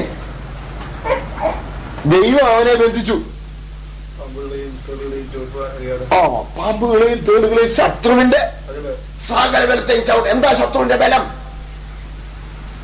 ശത്രുവിന്റെ ബലം എന്താണ്? ശത്രുവിന്റെ ബലം പാപമാണ്. പാപത്തിൽ കൂടെ അല്ലാതെ അവനൊരു കാരണത്താലും നമ്മുടെ മേൽ ആധിപത്യം സ്ഥാപിക്കാൻ ഒക്കെയില്ല. ശത്രുവിന്റെ ബലം എന്താ? പാപമാണ്. പാപത്തിന്റെ മേൽ നമുക്ക് അധികാരമുണ്ട്. ഇങ്ങനെ ഒരിക്കൽ കൂത്താമ്പുറത്ത് വെച്ച ഒരു കൺവെൻഷൻ കഴിഞ്ഞപ്പോ ഒരു ആള് വന്ന് സങ്കടത്തോടെ വന്നു, എന്റെ ഉപദേശി എന്റെ കാര്യം വലിയ കഷ്ടത്തില്ല, നിങ്ങൾ എനിക്ക് വേണ്ടി ഒന്ന് പ്രാർത്ഥിച്ച് എന്നെ ഒന്ന് രക്ഷിക്കാവോ? വലിയ കാര്യമില്ല. അതെന്താ, ഞാൻ എന്റെ കുടുംബം പട്ടിണിയില്ല, ഞാൻ ജോലി ചെയ്യുന്നുണ്ട്, കാശും കിട്ടുന്നു, പക്ഷെ എന്റെ കുടുംബം പട്ടിണ. എനിക്ക് ഈ കറുത്ത ബോർഡിൽ വെളുത്ത അക്ഷരം കണ്ടാ പിന്നെ ഒരു ചോടും പോകാനുണ്ട്. അന്നാ ഞാൻ മനസ്സിലാക്കി ഈ കല്ലുഷാപ്പിന്റെ ബോർഡ് കളറിൽ എഴുതാൻ പാടില്ലെന്ന് നിയമമുണ്ട്. ഒന്നിൽ വെള്ള കറുപ്പോ കറുത്ത വെള്ള എഴുതാം, ബസ് അത്രേ ഉള്ളൂ. Not in colours.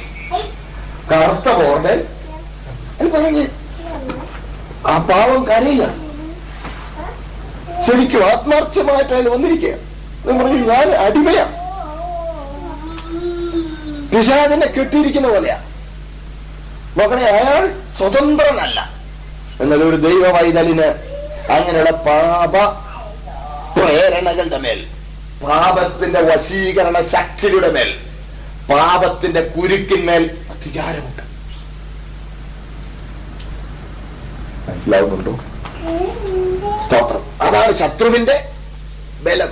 എനിക്കറിയാം, ഇത് നിങ്ങളുടെയൊക്കെ മനസ്സിൽ ചിലപ്പോൾ ഇച്ചിരി അസ്വസ്ഥതയൊക്കെ ഉണ്ടാക്കുമായിരിക്കും. നമ്മൾ കേട്ടോണ്ടിരിക്കുന്ന ഇതൊന്നും അല്ലല്ലോ, അല്ലേ? ഞാൻ സാറിന് പറയുന്ന പോലെ ഇത് പറഞ്ഞിട്ട് നാളെ പോലെ കുറച്ച് ദിവസം കൂടെ വീസ ഉണ്ട്. കർത്താവിന്റെ വരവ് വൈകിയാൽ ഞാനിവിടെ ഉണ്ട്. നിങ്ങൾക്ക് ന്യായമായ ഏത് വിശദീകരണവും ചോദിക്കാം.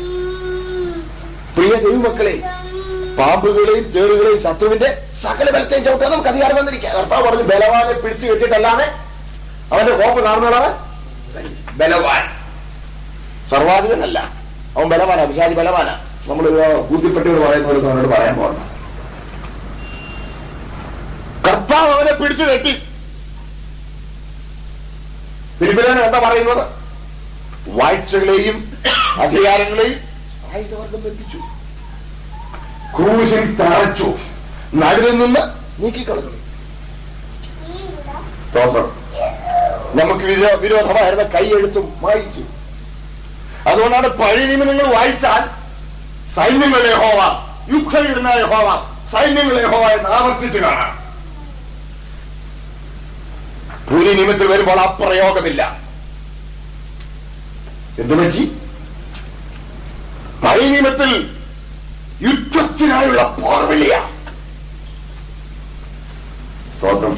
ഈ ബോർഡർ സൈഡിലൊക്കെ പോകുന്നവർക്കറിയാം, ആർമി മൂവ്മെന്റ് ഉള്ളപ്പോൾ അങ്ങോട്ടും ഇങ്ങോട്ടും ക്രോസ് ബോർഡർ ഫയറിംഗ് ഒക്കെ ഇടയ്ക്കൊക്കെ സ്പൊറാഡിക് ഫയറിംഗ് ഒക്കെ ഉണ്ടാവും. അങ്ങനെ ഉണ്ടാകുമ്പോൾ റീഇൻഫോഴ്സ്മെന്റ്സ് വരും. ആർമിയുടെ ട്രക്കിൽ പട്ടാളക്കാർ വരും. ബോർഡറിനോട് അടുക്കുമ്പോഴേ ദൂരെ വെടിയച്ച കേൾക്കുമ്പോഴേ അവരെ ആക്ട് അവിടെ ചെന്ന് വണ്ടി നിർത്തിയേച്ച് പതുക്കെ ഇനി ബെൽറ്റ് ഇട്ടോണ്ട് ഇറങ്ങാവുന്നതല്ല. ദൂരെ നിന്ന് വരുമ്പോഴേ റെഡി. അവരുടെ സാധനങ്ങളെല്ലാം കൂടെ വലിച്ചിട്ടും ഇട്ട് റെഡിയായി, റൈഫിളും ഒക്കെ റെഡിയായി. ഒരിക്കലും ട്രക്ക് നിർത്താൻ അവർ നിൽക്കില്ല. ട്രക്ക് ഒന്ന് നിർത്തുന്നതിന് മുമ്പേ നേരെ വഴിക്കൂടെ ചാടുക. എന്ന് പറഞ്ഞോണ്ടാ ചാടുക. അലറിക്കൊണ്ട പേടിച്ചു നമ്മൾ അലറിക്കൊണ്ട് ഇന്ത്യയിലുള്ള ആളുകൾ ചാടുന്നത് വിളിച്ചോണ്ടാവും. ഇതാണ് പോർവിളി. പോർവിളി, യുദ്ധത്തിനായുള്ള പോർവിളി. പഴയ നിയമം മുഴുവൻ പോർവിളിയാണ്. പുതിയ നിയമത്തിൽ ജയിച്ചവരുടെ ജൈവിളിയ. യേശുക്രിസ്തു മുഖാന്തരം നമുക്ക് ദൈവം നൽകുന്ന ദൈവത്തിന് ഹല്ലേലൂയ. പോർവിളിക്കും ജൈവിളിക്കും ഇടയിൽ യുദ്ധം ജയിക്കണം. യുദ്ധം ജയിക്കാൻ നോക്കുവോ? പോർവിളിക്കും ജൈവിളിക്കും ഇടയിൽ യുദ്ധം ജയിക്കണം. അതെ, കാൽവറിയിൽ വലിയ യുദ്ധം ജയിച്ചു. വാഴ്ചകളെയും അധികാരങ്ങളെയും ക്രൂശിൽ തറച്ച നടുവിൽ നിന്ന് നീക്കിക്കളഞ്ഞു. അവന്റെ മേൽ ജയോത്സവം കൊണ്ടായി പരസ്യമായ കാഴ്ചയാക്കി പിടിച്ചു കെട്ടി. പക്ഷെ നീണ്ട ഒരു കയറിൽ കെട്ടിയിരിക്കുക. ആ കയറിന്റെ പരിധിയിൽ അവന് നടക്കാം.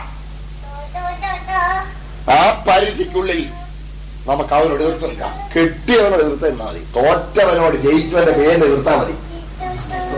നിങ്ങളെന്റെ കൂടെ ഉണ്ടല്ലോ. സ്തോത്രം. തോറ്റവനോട് ജയിച്ചവന്റെ പേരിൽ നമ്മൾ എതിർത്ത് നിന്നാൽ മതി. അതുകൊണ്ടാണ് നസ്രായനായ യേശു ക്രിസ്തുവിന്റെ നാമത്തിൽ എന്ന് പറയുമ്പോൾ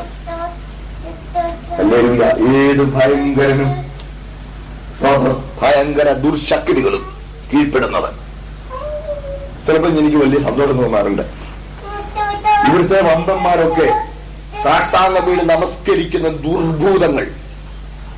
ഡൽഹി താമസിച്ച് രാവിലെ ഞാൻ റെയിൽവേ സ്റ്റേഷനിലോട്ട് പോവില്ല, ബസ്സിന് പോകുമ്പോ ആ പൃഥ്വിരാജ് മാർഗം എന്ന് പറയുന്ന സ്ഥലത്ത് അവിടെ ചെന്നപ്പോ പെട്ടെന്ന് ബസ്സെല്ലാം നിർത്തിയിട്ടുണ്ട്. ഞങ്ങളുടെ വണ്ടി അങ്ങ് നേരെ ചെന്നുപോയിരുന്നു.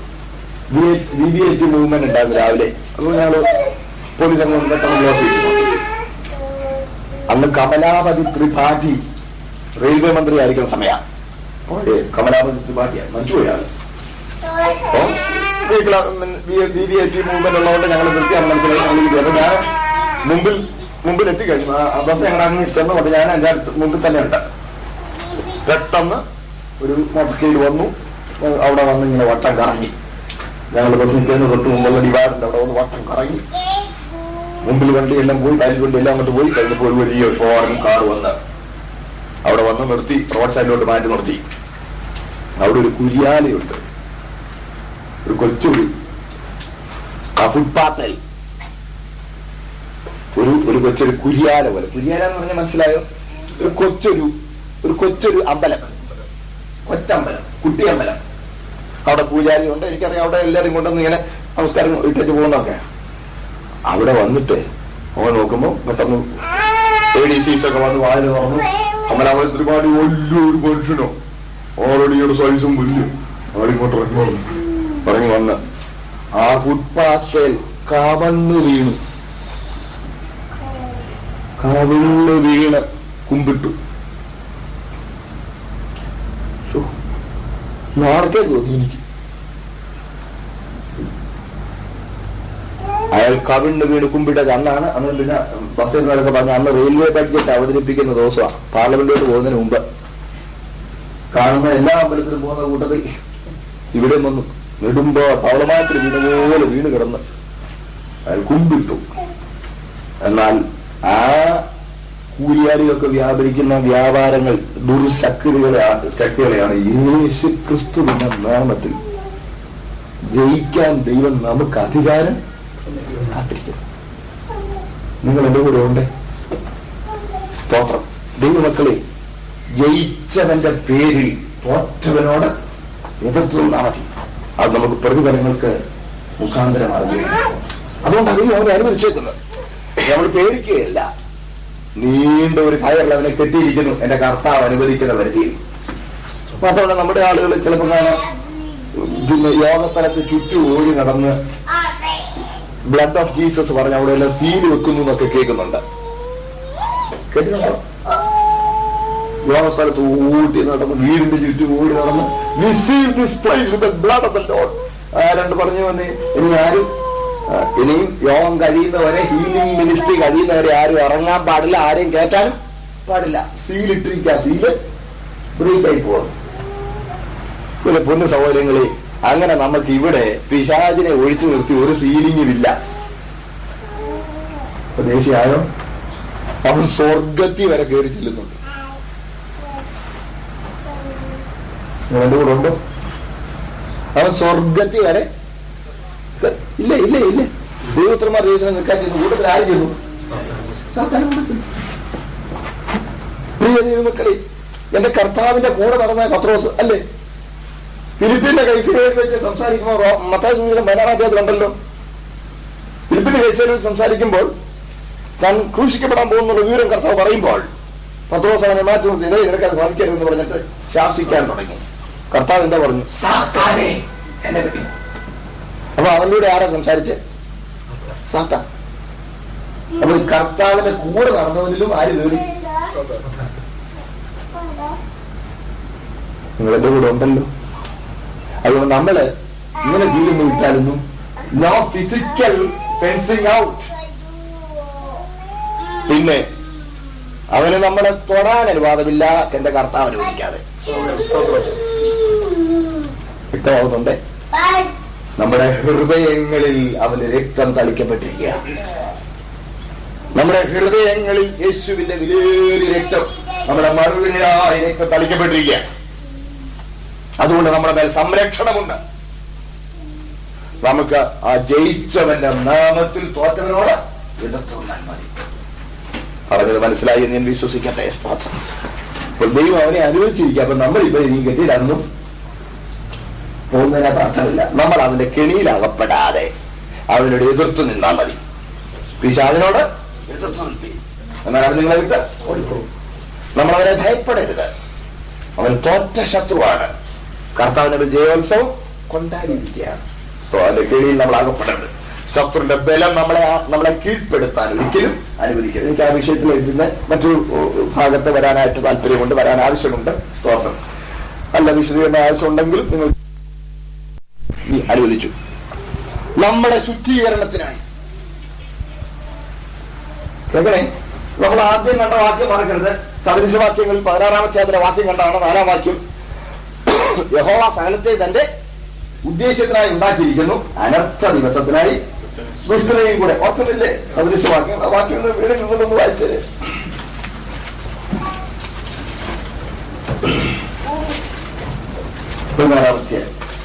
നാലാമത്തെ വാക്യം കണ്ടോ? സകലത്തെയും തന്റെ ഉദ്ദേശത്തിനായി ഉണ്ടാക്കിയിരിക്കുന്നു, അനർത്ഥ ദിവസത്തിനായി ദുഷ്ടനെയും കൂടെ. അതെ, ദൈവം ഒരു ഉദ്ദേശത്തിന് വേണ്ടി അനുവദിച്ചുള്ളൂ. സ്തോത്രം. നമ്മുടെ ചാസ്റ്റായിസ്മെന്റ്, നമ്മുടെ ശുദ്ധീകരണം, നമ്മുടെ കൃപയിൽ നിലനിർത്താൻ ചില വാക്യങ്ങൾ മാത്രം വായിച്ചാൽ 2 ലേഖനം 12-ാം വാക്യം. 2 കൊരിന്തി 12:7-9. 2 Corinthians chapter 12 verses 7-9. വെളിപ്പാടുകൾ ആധിക്യത്താൽ ഞാൻ അതിയായി നിഗളിച്ചു പോയിരിക്കാൻ എനിക്ക് ജഡത്തിൽ ഒരു ശൂലം തന്നിരിക്കുന്നു. ഞാൻ നിഗളിച്ചു പോയിരിക്കേണ്ടതിന് എന്നെ കുത്തുവാൻ സാത്താന്റെ ദൂതനെ തന്നെ. അത് എന്നെ വിട്ടു നീങ്ങേണ്ടതിന് ഞാൻ 3 വട്ടം കർത്താവിനോട് അപേക്ഷിച്ചു. അവൻ എന്നോട് എന്റെ കൃപ നിനക്ക് മതി, എന്റെ ശക്തി ബലഹീനതയിൽ തുടങ്ങി വരുന്നു എന്ന് പറഞ്ഞു. പൗലോസ്ലീഹായ്ക്ക് വലിയ വെളിപ്പാടുകളായിരുന്നു. ഒത്തിരി വെളിപ്പാട്, ഭയങ്കര വെളിപ്പാട്.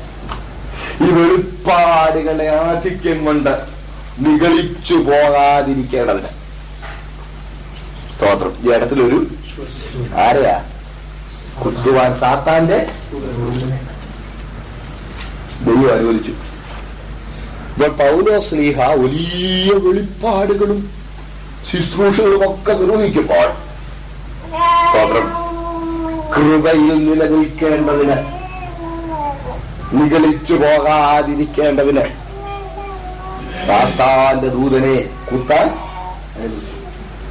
സ്തോത്രം. ദൈവം തന്റെ ഉദ്ദേശത്തിന് പിശാചിനെയും ഉപയോഗിക്കും. അതിന് ദൈവത്തിന് അധികാരമുണ്ട്.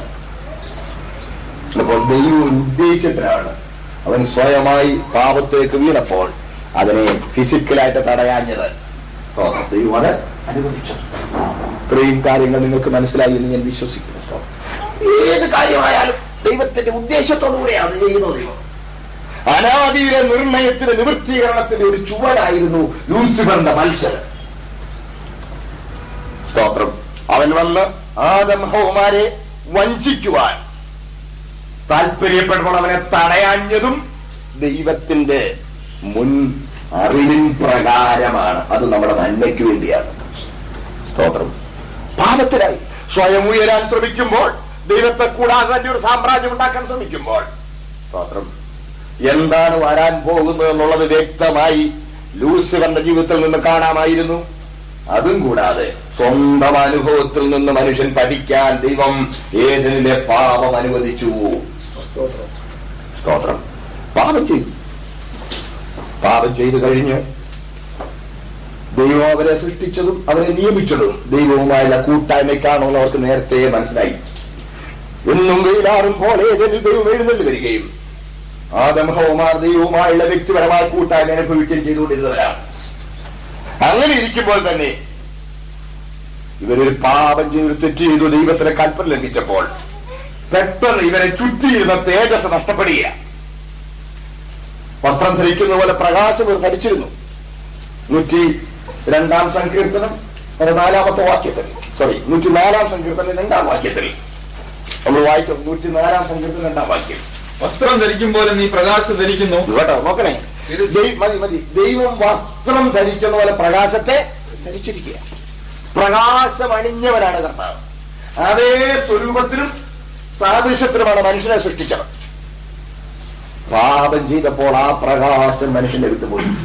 അതാണ് റോമാലയത്തിൽ വായിക്കുന്നത്. ഒരു വ്യത്യാസവും എല്ലാവരും പാപം ചെയ്ത് ഒരുപോലെ ദൈവ തേജസ് പരാമർശിച്ചു എന്നാണ് എന്റെ ഓർമ്മ മുമ്പരിക്കാൻ. സ്തോത്രം. മുമ്പോട്ട് പോട്ടെ. ഈ തേജസ് നഷ്ടപ്പെട്ടപ്പോൾ സ്വാഭാവികമായി ഇവർ ചെയ്യേണ്ടിയിരുന്നത്, ദൈവമേ ഞങ്ങൾക്ക് കളിപ്പോറ്റി, ഞങ്ങൾക്ക് അബദ്ധം വന്നു, ഞങ്ങൾ വഞ്ചിക്കപ്പെട്ടു പോയി, ദൈവസന്നിധി അവർ നിലവിളിക്കാമായിരുന്നു. If they had taken God into confidence, they should have cried out and called out for help and compassion. ദൈവമേ ഞങ്ങൾക്ക് തെറ്റുപറ്റി, ഞങ്ങൾ വഞ്ചിക്കപ്പെട്ടു പോയി, കരുണ തോന്നുന്നേ, ഇതാ തേജസ് പോയി, ഇനി മരണം ഞങ്ങളവരുണ്ടാകുമെന്ന് അറിയുന്നു, എന്താണെന്ന് പോലും ഞങ്ങൾക്ക് അറിഞ്ഞുകൂടാ, ഞങ്ങളെ ഉദ്ധരിക്കണേ, ഞങ്ങളെ വിടുവിക്കണേ എന്നവർ നിലവിളിക്കേണ്ടിയിരുന്നു. പക്ഷെ അവർ നിലവിളിച്ചില്ല. പകരം എന്താ ചെയ്തത്? പകരം ചെയ്തത് അത്തിയില കൊണ്ട് അരയാടയുണ്ട്. നഗ്നരെന്ന് കണ്ടപ്പോൾ അത്തിയില കൊണ്ട് അരയാട ഉണ്ടാക്കുക. അവരെ അനുസരണക്കേടിന്റെ പെട്ടെന്നുള്ള ഫലം മാത്രമേ അവർ കണ്ടുള്ളൂ. അനുസരണക്കേടിന്റെ ഫലം, അവരുടെ തേജസ് നഷ്ടപ്പെട്ടു എന്നുള്ളത് മാത്രം അവർ കണ്ടിട്ട് പെട്ടെന്ന് ആ പ്രശ്നത്തിനൊരു പരിഹാരം തരിക. അത്തിയില കൊണ്ട് അരയാട. അയാളുടെ വിചാരം ഈ നാണം പറഞ്ഞിട്ട് രക്ഷപ്പെടണമായിരുന്നു. പ്രശ്നം അതിനേക്കാൾ ഗുരുതരമാണ്.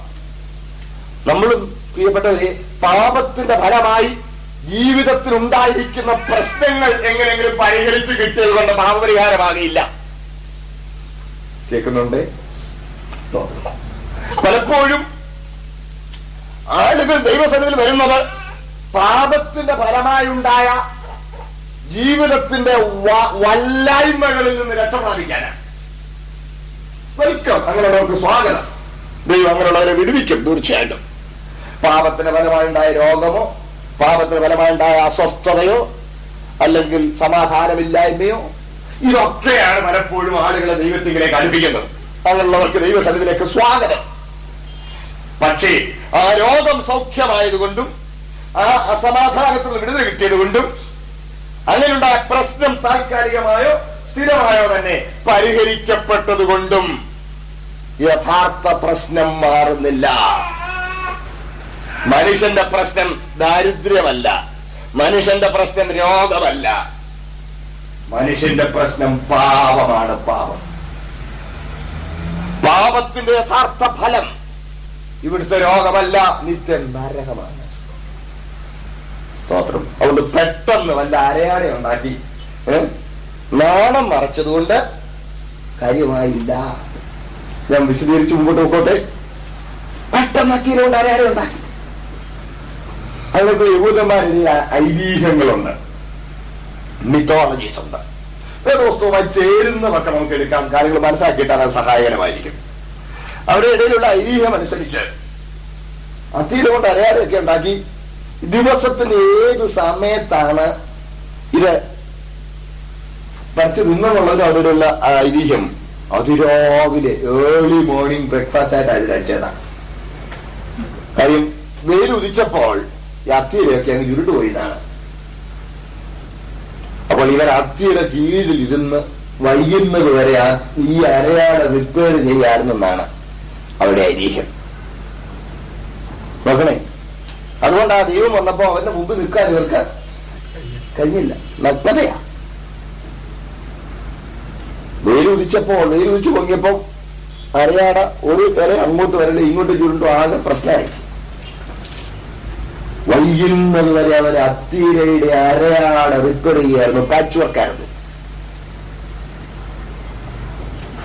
വൈകിയപ്പോൾ വെയിലാറിയപ്പോൾ ഒരു വേള ഒരു രാത്രിത്തേക്ക് സ്വസ്ഥമായി എന്ന് വിചാരിച്ചു കാണും. ഇരുട്ട് വന്നല്ലോ. അവരവരുടെ പ്രശ്നം ദൈവം മുമ്പിൽ അറിയിച്ചില്ല. ദൈവത്തോട് ഹൃദയം പറഞ്ഞ് വിവരം പറഞ്ഞില്ല. വെയിലാറിയപ്പോൾ ദൈവം ഏതേലും എഴുന്നള്ളി വരികയാണ്.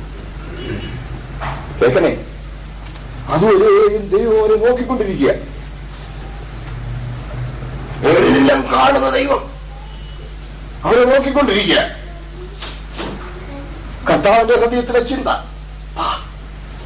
ദൈവമേ, എന്റെ മക്കൾ അവർ തങ്ങളുടെ പ്രശ്നം എന്നോട് പറഞ്ഞിരുന്നെങ്കിൽ ഞാൻ അവരെ സഹായിച്ചേനെ. അവർ തന്റെ അവസ്ഥ എന്റെ മുമ്പിൽ ഏറ്റു പറഞ്ഞെങ്കിൽ, ഹൃദയം തുറന്നെങ്കിൽ ഞാൻ അവരെ സഹായിച്ചേനെ. പക്ഷെ അവർ ഹൃദയം തുറന്നില്ല. They did not take God into confidence. They did not open up before God. എന്റെ പ്രശ്നം ഞാൻ കൈകാര്യം ചെയ്തോളാം.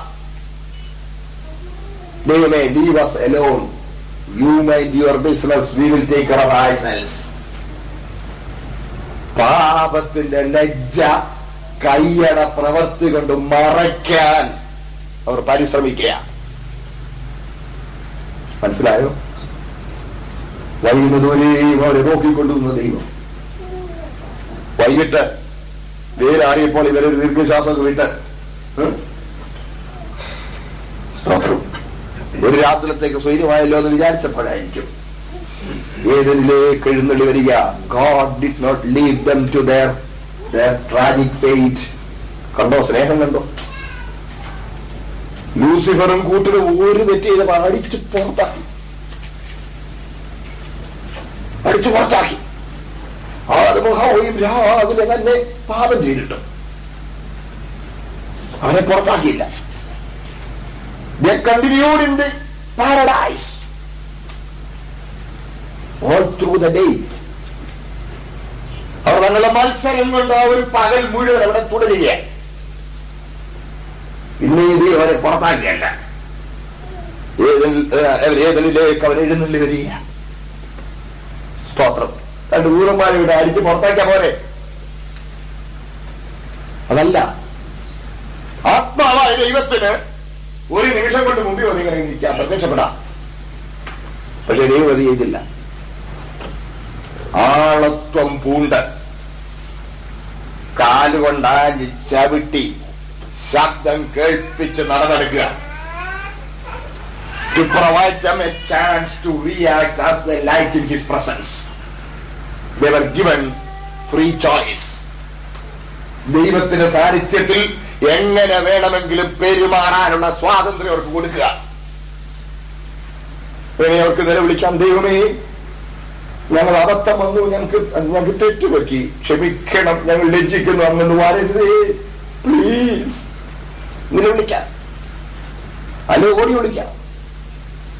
ദൈവം ആരുടെ പേര് തന്നെ അടിച്ചേൽപ്പിക്കുന്നില്ല. God does not force himself on anybody. ഞാൻ നിങ്ങളോട് പറഞ്ഞതാ, ദൈവം നമുക്ക് ഇച്ഛാശക്തി തന്നിരിക്കുക. അതുകൊണ്ടാണ് ആളത്വം പൂണ്ട് കാലുകൊണ്ട് ചവിട്ടി ശബ്ദം കേൾപ്പിച്ച് നടന്നെടുക്കുക. യഹോവയുടെ തോട്ടത്തിൽ നടക്കുന്ന ശബ്ദം അവർ കേട്ടു. കേട്ടപ്പോൾ അച്ഛനെ കീഴിൽ നിന്ന് ഓടി മരങ്ങളുടെ ഇടയിൽ ഒളിച്ചു.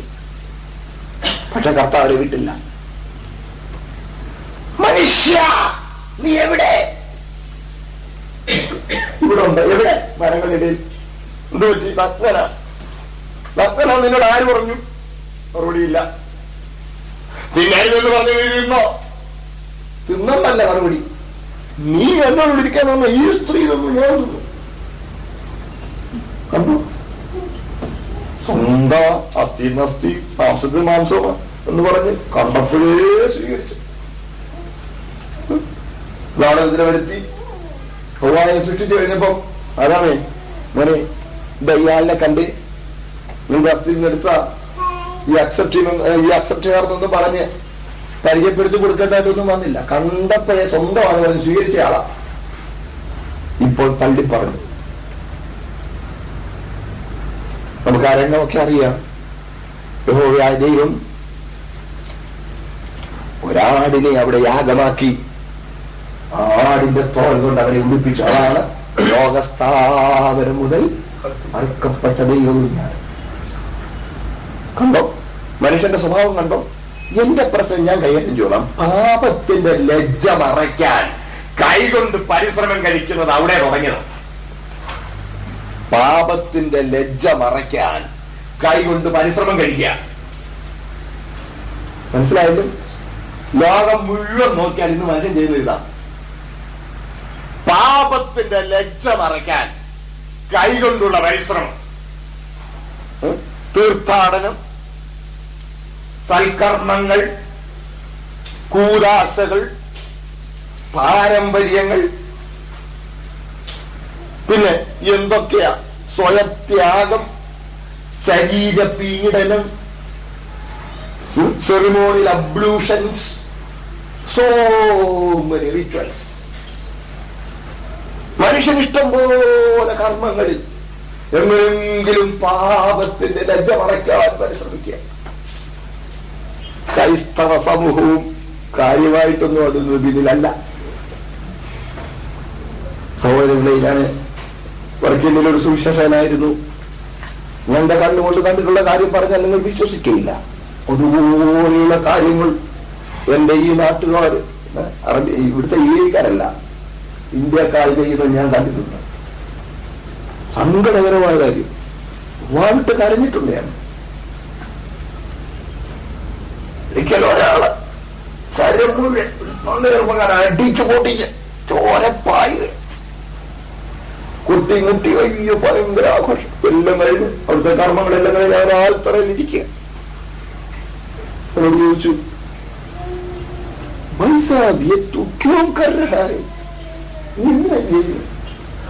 ഒന്നും അറിയാൻ മേല തോന്നുമ്പോ ഇങ്ങനെ ഇത്ര എനിക്ക് അറിയാൻ മേല അറിയാൻ മേലെ എന്നുള്ള മട്ടിൽ ഇങ്ങനെ നോക്കി. अभी मुझे पापों से छुटकारा चाहिए, दिल में शांति चाहिए.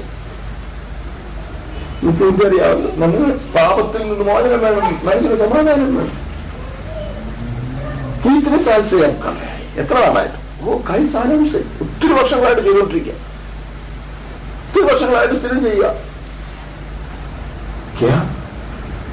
ഇതിന്മേ ശാന്തിത്വമില്ല,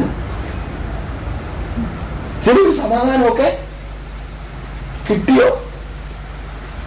അടുത്ത ഉത്തരവാദിത്വം സഹിക്കാൻ പറ്റാൻ അവൻ പറഞ്ഞ മറുപടി ചോദിച്ചു നോക്കി ശ്വാസം വിട്ടേച്ചു പറഞ്ഞു, ബാബുജി मिला तो मैं क्यों बार बार कर रहा है. മനസമാധാനം കിട്ടിയതാണെങ്കിൽ ഞാൻ പിന്നെ ഇതെന്തിനാണ് എല്ലാ ആണ്ടിലും ബാർ ബാർ ക്യോം കർ രഹാ ഹേ എന്തിനാണ് ഞാൻ ആവർത്തി ചെയ്തുകൊണ്ടിരിക്കുന്നത്?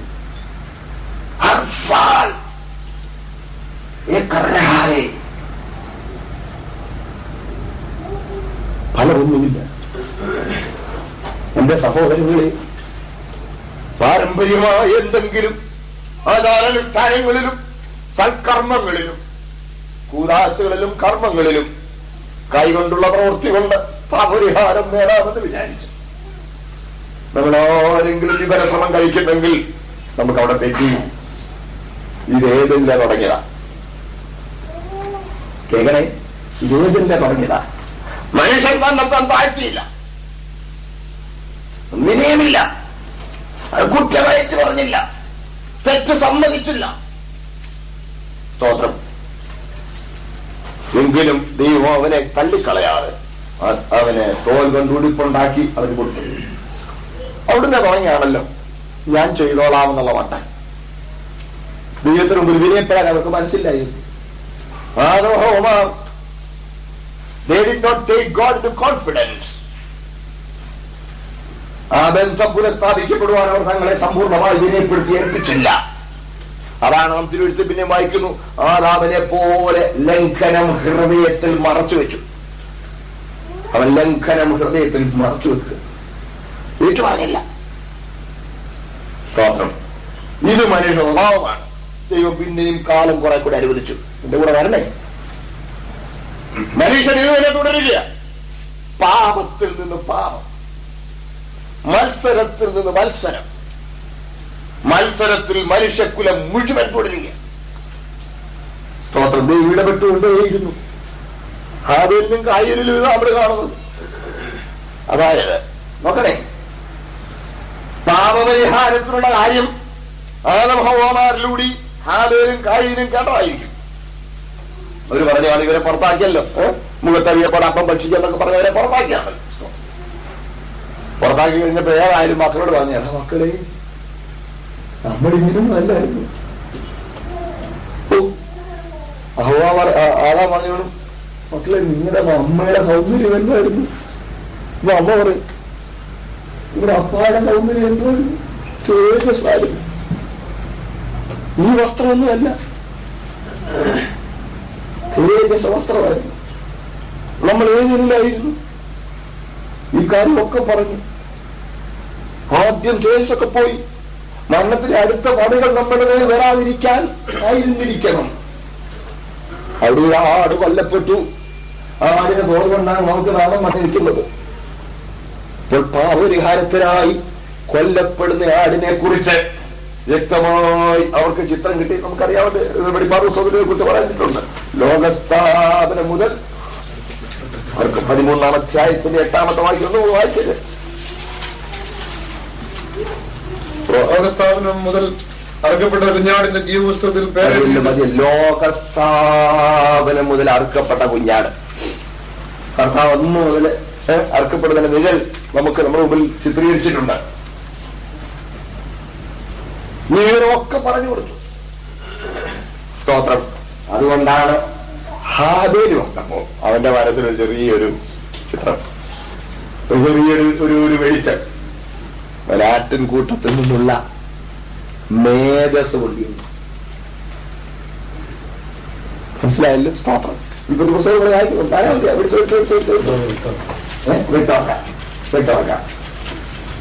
4-ാം അധ്യായത്തിന്റെ 4-ാമത്തെ വാക്യം വായിച്ചാണ്. കുറെ കാലം കയ്യിൽ 4:4 ഹാബേലും ആട്ടിൻകൂട്ടത്തിലെ കടിഞ്ഞൂലുകളിൽ നിന്ന് അവയുടെ മേധസ്സിൽ നിന്ന് തന്നെ ഒരു വഴിപാട് കൊണ്ടുവന്നു.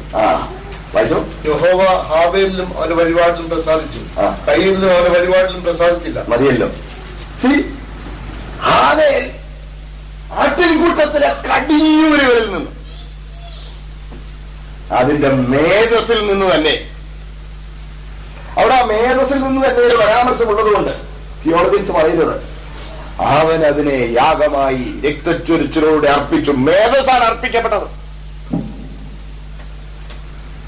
മനസ്സിലാവുന്നുണ്ട്? മേധസ് അർപ്പിച്ചു. അപ്പോൾ ഏതൊരിൽ ദൈവം ഒരാടിനെ കൊന്ന് അതിന്റെ തോൽ അവർക്ക് വസ്ത്രത്തിന് ലജ്ജമറയ്ക്കാൻ, പാപത്തിന് ലജ്ജമറയ്ക്കാൻ കൊടുത്തതുപോലെ അതിന്റെ ഓർമ്മയായി മനസ്സിലായില്ലേ? അതിന്റെ ഒരു റെപ്പറ്റീഷനായി, അതിന്റെ ഒരു ആവർത്തനമായി ഇവിടെ ഇതാ ഹാബേൽ ഒരാടിനെ കൊല്ലുകയാണ്, യാഗമാക്കുകയാണ്. കയനാണെങ്കിൽ തന്റെ കയ്യുടെ അധ്വാനത്തിൽ കൊണ്ട് കൊടുത്തു. ഇത് രണ്ടും ഒന്ന് വിശ്വാസത്തിന്റെ പ്രമാണത്തിനും മറ്റത് കർമാചാരത്തിനും എല്ലാം നിൽക്കുക. വ്യക്തമാകുന്നുണ്ടോ? പറഞ്ഞു കൈ തന്റെ കയ്യുടെ ഫലം, തന്റെ കയ്യുടെ അധ്വാന ഫലമാണ്. ഏത്? കൃഷി. താൻ കൃഷിക്കാരനാ. തന്റെ കൈയുടെ അധ്വാന ഫലത്തിൽ നിന്ന് കൊണ്ടുവന്ന ദൈവത്തിന് വഴിപാട് കൊടുത്തു. ഇത് കൈയുടെ പ്രവൃത്തി കൊണ്ട് ദൈവത്തെ പ്രസാദിപ്പിക്കാൻ പരിശ്രമം കഴിക്കുന്ന കർമ്മ മാർഗത്തിന്റെ ആരംഭമാണ്.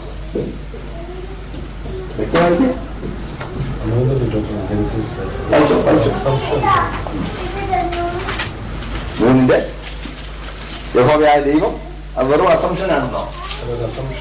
അല്ല, വാക്യം കൊണ്ട് വ്യാഖ്യാനിക്കണം.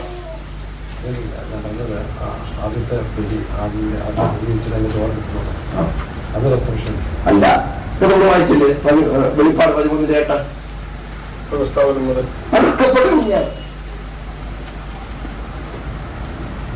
ഒരിക്കലും അസംഷനല്ല. ചില ആളുകൾ അതിനെക്കുറിച്ച് മരവുരിയായിരുന്നു എന്നൊക്കെ വരുത്തിക്കൂട്ടാൻ ശ്രമം നടത്തിയിട്ടുണ്ട്. പക്ഷെ ടെക്സ്ച്വൽ ക്രിറ്റിസിസം ശ്രദ്ധിക്കണേ. അതായത് അവിടെ ഉപയോഗിച്ചിരിക്കുന്ന പദങ്ങൾ ആദ്യമായിട്ട് ആ പദങ്ങൾ വിശകലനം ചെയ്ത് പഠിക്കുന്ന തിയോളജിയൻസ് എല്ലാം പറയുന്നത് it was a lamb sacrifice. അല്ലെങ്കിൽ നമ്മൾ വെളിപ്പാട് 13 എങ്ങനെ വ്യാഖ്യാനിക്കും? ലോകസ്ഥാപനം മുതൽ അറുക്കപ്പെട്ട ദൈവവിദ്യാർത്ഥികൾ എങ്ങനെ വ്യാഖ്യാനിക്കും? വ്യക്തമായി വെളിവ, വ്യക്തമായി തന്നെയല്ല. ദൈവത്തിന്റെ പ്രമാണമായ രക്തം ചൊരിഞ്ഞിട്ടല്ലാതെ വിമോചനം ഇല്ല. പ്രിയ ദൈവമക്കളെ, അപ്പൊ നോക്കണേ, കയ്യിലും ഹാബേലും. കയ്യിൽ തന്റെ കൈയുടെ ഫലത്തിൽ കൊണ്ട് കൊടുക്കണം. ഒരു ചെറിയ വിഷയങ്ങളൂടെ കാണാം. ഹാബേൽ തീർച്ചയായും അവൻ കേട്ട അമ്മയപ്പന്മാർ പറഞ്ഞ ആ ദൈവിക സത്യത്തെ അനുസരിച്ച് അനുകരിച്ച് ആട്ടിൻകൂട്ടത്തിലെ മേധസ് കൊടുത്തു, മേധസ് അർപ്പിച്ചു. നമ്മളവിടെ വായിക്കുന്ന പറ്റുന്ന യഹോവ ഹാബേലിലും അവന്റെ വഴിപാടിലും കായേനിലും അവന്റെ വഴിപാടിലും പ്രസാദം. ഈ കൊടുത്ത മെറ്റീരിയലിനേക്കാൾ ദൈവം അവന്റെ അവസ്ഥയാണ് നോക്കുന്നത്. ഹാബേലിൽ പ്രസാദിക്കാതെ അവന്റെ വഴിപാടിൽ പ്രസാദിക്കില്ല. അപ്പൊ നോക്കണേ, ദൈവം വെച്ചിരിക്കുന്ന വ്യവസ്ഥയ്ക്ക് വിധേയപ്പെടാനുള്ള ഹാബേലിന്റെ സമർപ്പണമാണ് നമ്മുടെ ദൈവത്തിന് പ്രസാദം ഉണ്ടാകാൻ പ്രധാന കാരണം. എന്നാൽ കയനാകട്ടെ അവന്റെ മത്സര പ്രകൃതം അവനിൽ തീർച്ചയായും ഉണ്ടായിരുന്നു. അതാണ് അവന്റെ അടുത്ത പ്രവൃത്തി കൊണ്ടും മനസ്സിലാകുന്നത്. ഒരു മുഖം വാടി എന്നിട്ട് സഹോദരനെ കൊല്ലുകയാണ്. കൊല്ലു കഴിഞ്ഞപ്പോൾ നിന്റെ സഹോദരൻ ചോദിച്ച മറുപടി എന്താ? ഞാനെന്റെ സഹോദരൻ ആകാരനാണ്. സർവം കാണുന്ന ദൈവത്തിന് മുമ്പ് ചോദിക്കുക, ഞാനാണ് എന്റെ കാലക്കാരനാണ്. നിന്റെ കയ്യിൽ നിന്ന് ആരെ തളിച്ചു കൊള്ളുവാൻ ഭൂമിയുമായി പിളർന്നു, നീ ഭൂമി വിട്ട് അലഞ്ഞ് ഉഴലുന്നവനാകും. നോക്കണേ, അതിന് മുമ്പ് തന്നെ മുഖം മാടിയപ്പോഴേ കയ്യിന് ചോദിച്ചു കൊടുത്തു. കേട്ടെ, മുഖം മാടിയപ്പോഴേ ഇവര് പ്രസാദം ഉണ്ടായില്ലെന്ന് വന്നപ്പോഴേ ദൈവം അവന് ചോദിച്ചു കൊടുത്താ. വായിച്ചോ എന്റെ 4-ാമത്തെ അധ്യായത്തിന്റെ 5-6 വാക്യങ്ങൾ വായിച്ചേ. കയ്യിലും അവന്റെ വഴിപാടിനും പ്രസാദിച്ചില്ല. കയ്യിന് ഏറ്റവും കോപമുണ്ടായി, അവന്റെ മുഖം വാടി. എന്നാണ് യഹോവ കയ്യിനോട്, നീ കോപിക്കുന്നത് നിന്റെ മുഖം വാടുന്നത് എന്ത്? നീ നന്മ ചെയ്യുന്നെങ്കിൽ പ്രസാദം ഉണ്ടാകിയില്ലേ? നീ നന്മ ചെയ്യുന്നെങ്കിൽ നന്മയല്ലേ? നന്മയല്ല ചെയ്തു. അവൻ മത്സരത്തിലാണ് തുടർന്നത്. വായിച്ചു, നീ നന്മ ചെയ്യുന്നുവെങ്കിൽ പ്രസാദം ഉണ്ടാകില്ലയോ? നീ നന്മ ചെയ്യുന്നില്ലെങ്കിലോ പാപം വാതിൽ കിടക്കുന്നു. അതിന്റെ ആഗ്രഹം നിങ്ങളിലേക്കാകുന്നു. നീയോ അതിനെ കീഴടക്കണമെന്ന് കൽപ്പിച്ചു. അന്നേരം ചോയ്സ് കൊടുക്കാവന്, കയ്യിലും ചോയ്സ് കൊടുത്തു. അങ്ങനെ സഹോദരനെ കൊന്നിട്ടില്ല, മുഖം മാടിയതേ ഉള്ളൂ. കോപമായി അവനടുത്ത് അതിശം തോന്നി. അപ്പോഴും സഹോദരനെ കൊന്നില്ല. കർത്താവ് ഹൃദയകാരി, പാപം വാദിക്കലുണ്ട്. അതിലെ ആഗ്രഹം നിന്നോട് അത് ജയിക്കണമെന്നുണ്ട്. മനസ്സിലാവുന്നുണ്ടോ?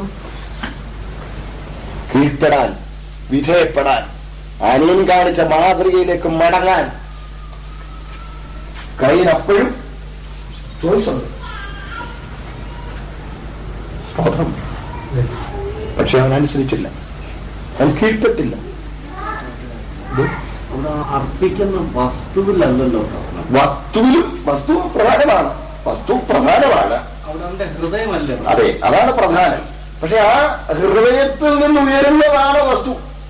നമ്മുടെ അവിടെ സാറിന് എല്ലാവരും പറയുന്നത് ആ അടിസ്ഥാനത്തിലാണ്. ഈ രക്തച്ചൊരിച്ചിലില്ലാതെ വിമോചനമില്ല, അതുകൊണ്ട് ഹാവേലിന്റെ യാഗത്തിൽ അതുകൊണ്ടാണ് ദൈവം പ്രസ്താവിച്ചത്. പ്രധാനമായിട്ടും അത് തന്നെ കാര്യം. അതിന് കാരണമായില്ല, ഇവൻ തന്റെ നിലത്തിലെ തന്റെ അധ്വാന ബലം കൊണ്ട് കൊടുക്കുന്നതിന്റെ പിന്നിലുള്ളതിന്റെ മനോനില. എന്റെ പ്രവൃത്തി കൊണ്ടുള്ളത്, എന്റെ കയ്യിലുള്ള അതുകൊണ്ട് ദൈവം പ്രസാദിച്ചാൽ മതി. കൃഷിക്കാരൻ കൃഷിയല്ലേ കൊടുക്കാൻ ഒക്കുന്നുള്ളൂ. അഗ്രിക്കാൻ അതാ ഒരു കാര്യം. അപ്പോൾ എന്താണ് അവരെ ഓർക്കേണ്ടത്? ദൈവം കഴിച്ച യാഗത്തെ കുറിച്ച് അവന് തീർച്ചയായിട്ടും വെളിപ്പാട് കിട്ടിയിട്ടുണ്ട്. ലോകസ്ഥാപനം മുതൽ അർക്കപ്പെട്ട ദൈവമില്ല. ഞാനിന്ന് നാളം പറഞ്ഞ് കിടക്കുന്ന ആടി അത്തതുകൊണ്ടാണെന്ന് മനസ്സിലായില്ലേ? എന്റെ അമ്മയപ്പന്മാർ രക്ഷപ്പെട്ടത് അതെ. അല്പം കൂടി വിശദീകരിക്കണം. ആദം ഹവ്വമാർ പാപം ചെയ്തപ്പോൾ ആദ്യം സംഭവിച്ചത് ഇത്. തേജസ് പോയി, നഗ്നരെന്ന് കണ്ടു. തേജസ് പോയി, നഗ്നരെന്ന് കണ്ടു കഴിഞ്ഞപ്പോൾ ഇവരോട് പറഞ്ഞിരിക്കുന്നത് മരിക്കുമെന്ന. മരണം എന്ന് പറഞ്ഞാൽ ഇത്രയേ ഉള്ളോ? They were not simple adult children എന്നാണ് പറയാവുന്നത്. They were not simple adult children. He had abilities, intelligence, knowledge. ആദവന് അറിവുണ്ടായിരുന്നു. അതുകൊണ്ടാണല്ലോ മുമ്പിൽ കൂടെ വന്ന സായന മൃഗത്തിലും പേരൊക്കെ. അപ്പോൾ അവനറിയാം ഇതിനേക്കാൾ കൂടി ഏതാണ്ട് വരാനുണ്ട്. മരണം എന്ന് പറഞ്ഞാൽ ശരിക്കും ഗൗരവമായ ഏതാണ്ടാണെന്നുള്ളത് അവന് ശരിക്കും അറിയാം. അപ്പൊ ആദ്യത്തെ ചോടാണ് ഏത്? തേജസ് പോയത്. പിന്നെയും അവന്റെ മേൽ വലിയ ദോഷങ്ങൾ വരുന്നു എന്നുള്ളത് അവന് വ്യക്തമായിട്ട് അറിയാം. എന്താണെന്ന് അവന് തിരിച്ചറിയാൻ കഴിയുന്നില്ലെങ്കിൽ അത് കാണിച്ചു കൊടുക്കാനാണ് അവരാ മരത്തിന് പിന്നിൽ ഒളിച്ചു നിൽക്കുമ്പോൾ അതുവരെ ഏതിൽ കേൾക്കാത്തൊരു ശബ്ദം അവർ കേൾക്കുക. ഒരാടിന്റെ കരച്ചിൽ, കൊല്ലപ്പെടുന്ന ആടിന്റെ കരച്ചിൽ. എത്തി കഴിഞ്ഞ് നോക്കുമ്പോൾ അവർക്ക് അറിയാവുന്ന ഒരാട്ടുകുട്ടി തന്നെ പെടച്ച് ചാവുക. അതിന്റെ ശരീരം നിശ്ചലമാകുന്നു, അതിന്റെ രക്തം വാർന്നൊഴുകുന്നു. ആദം ഹവ്വയെ നോക്കി പറഞ്ഞാണ്, കണ്ടോ, അതാണ് മരണം, അതാണ് മരണം. പറയുന്ന ഒരു കൂട്ടം വലിയ കൂട്ടം തിയോളജിസ്റ്റ് പറയുന്നത് അറിയാമോ? അപ്പോൾ ഇവർക്ക് പകരമാണ് അവിടെ കൊല്ലപ്പെട്ടില്ലായിരുന്നെങ്കിൽ ആദ്യം 930 വർഷം വരെ ജീവിച്ചിരിക്കാൻ സാധ്യത ഉണ്ടാകുമായിരുന്നില്ലെന്നാണ്. നിങ്ങൾ ജിയോളജിയുടെ ഒത്തിരി നൂറാമാരിലേക്ക് നമുക്ക് പോകാൻ ആവശ്യമുണ്ടെങ്കിൽ നമുക്ക് പോകാം. എനിക്ക് ചർച്ച ചെയ്യുന്ന ഇഷ്ടമാണ്. പക്ഷെ ഒത്തിരി അങ്ങ് എലാബറേറ്റ് ആയിപ്പോ നമ്മുടെ സ്കീമിൽ നിൽക്കില്ല. കേൾക്കണേ? അപ്പൊ കൊല്ലപ്പെടുന്ന ആടിന്റെ ചിത്രം, മരണം എന്താണെന്നുള്ള ദൈവം അവർക്ക് കാണിച്ചു കൊടുത്ത. ഇതൊക്കെ മക്കളോട് പറഞ്ഞ. അതുകൊണ്ട് തന്നെയാണ് മേധസ് അർപ്പിച്ചത്. ആര്? അതെ. അതുകൊണ്ടാണ് പിന്നീട് തലമുറക്കാരൻ നോഹയൊക്കെ മൃഗങ്ങളെ അർപ്പിക്കുക, ശുദ്ധിയുള്ള മൃഗങ്ങളെ എടുത്ത് അർപ്പിക്കുക. യാഗമെന്ന കോൺസെപ്റ്റ് ഏതെങ്കിലും ദൈവമേ ആരംഭിച്ചു കൊടുത്ത. രക്തച്ചൊരിച്ചിലോടുള്ള യാഗമെന്നുള്ളത് ദൈവം വെച്ച വ്യവസ്ഥയാണ്. മനുഷ്യൻ മനസ്സിൽ രൂപപ്പെടുത്തിയ ഒരാശയമല്ല. കേൾക്കുന്നുണ്ട്? ദൈവം വെച്ച വ്യവസ്ഥയാണ്. സ്തോത്രം. സോദരങ്ങളിൽ ഞാൻ ഈ കാര്യം കുറെ കൂടെ മുമ്പ് തീർന്ന് നമുക്ക് ഒന്നുകൂടി വ്യക്തമായിട്ട് ബോധ്യപ്പെടും. ഇന്നും ഇതൊക്കെ നമ്മളെ വ്യക്തിപരമായി ബാധിക്കുന്ന, നമ്മുടെ നിത്യമായി ബാധിക്കുന്ന സത്യങ്ങളാണ്. നമ്മളെ തന്നെ മരണത്തിന് ഏൽപ്പിച്ചു കൊടുത്ത പോലെ കർത്താവിന്റെ മരണം എന്റെ മരണമെന്ന് നമ്മൾ അംഗീകരിച്ചെങ്കിലേ രക്ഷപ്പെടുള്ളൂ.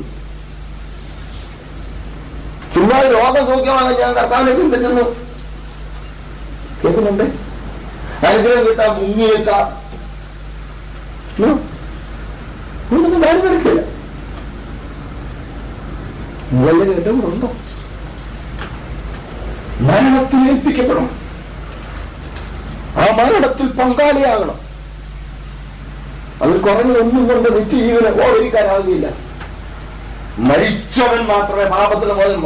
റോമർ 6:7 വേഗം വായിച്ചത്. ഞാനിപ്പോ പറഞ്ഞ റോമർ 6:7 വേഗം വായിച്ചത്.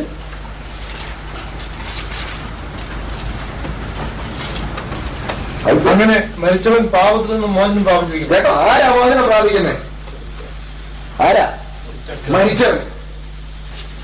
ഞാൻ ചോദിച്ചോട്ടെ, വിളിക്കുന്ന എല്ലാരും മരിച്ചാണോ? എന്നോട് ചോദിച്ചു എന്നായി പറയുന്നത്? എല്ലാരും മരിച്ചതാണോ? മരിച്ചവനാണ് പാപത്തിൽ നിന്ന് മോചനം പ്രാപിച്ചത്. യേശുവിന്റെ മരണത്തിൽ പങ്കാളിയാകുമ്പോൾ നമ്മൾ മരിച്ചൊരു തുല്യമാണ്. അതാണ് 2 കൊരിന്ത്യർ 5-14 വായിക്കുമ്പോൾ 14 വായിക്കുമ്പോൾ എല്ലാവർക്കും വേണ്ടി ഒരു മരിച്ചിരിക്കുക, എല്ലാവരും മരിച്ചു. മാത്രം ഇതൊക്കെ അന്നേ ഉള്ള ദൈവത്തിന്റെ വ്യവസ്ഥയ്ക്കൊന്നും ഒരു മാറ്റവുമില്ല. സ്തോത്രം. രക്തച്ചൊരിച്ചിലോടുകൂടെ യാഗമെന്നുള്ളത് പാപപരിഹാരത്തിനായി ദൈവം വെച്ച വ്യവസ്ഥയാണ്. ഇതറിയാവുന്ന, ഇത് അമ്മയപ്പന്മാരിൽ നിന്ന് ഉൾക്കൊണ്ട കായീനും ഹാബേലും. കായീൻ തന്റെ കൈ കൊണ്ട് താൻ നേടിയത് ദൈവത്തിന് അർപ്പിച്ചു. കയ്യട പ്രവൃത്തി, കർമ്മ മാർഗം എന്തുകൂടെ ഉണ്ടോ? മറ്റത് വിശ്വാസമാർഗം. ഇന്ന് വരെ നോക്കിക്കോ, സത്യാരാധനയും വ്യാജാരാധനയും, കർമ്മമാർഗവും വിശ്വാസമാർഗവും, ഇത് രണ്ടും ഏറ്റുമുട്ടലില്ല. കേൾക്കണേ, കർമ്മമാർഗക്കാരൻ വിശ്വാസമാർഗക്കാരനെ വകവരുത്തുന്നതും അന്നു മുതലേ ഉള്ളതാണ്. പക്ഷെ വിശ്വാസം എന്ന യാഗം അർപ്പിക്കുക എന്ന് പറഞ്ഞാൽ വിശ്വാസമാർഗക്കാരൻ തന്നെത്തന്നെ യാഗമായി അർപ്പിച്ചതാണ്. അവൻ ആ മരണത്തിൽ പങ്കാളിയാണ്. അതാണ് നമ്മൾ ഫിലിപ്പിയർ 2-ാം വാക്യത്തിൽ അതെ വായിക്കും. നമ്മൾ വിശ്വസിക്കുന്നതൊക്കെ പറയുമ്പോൾ നമ്മളതൊക്കെ നിസ്സാരമായിട്ടൊന്നും കാണരുത്. അതെ,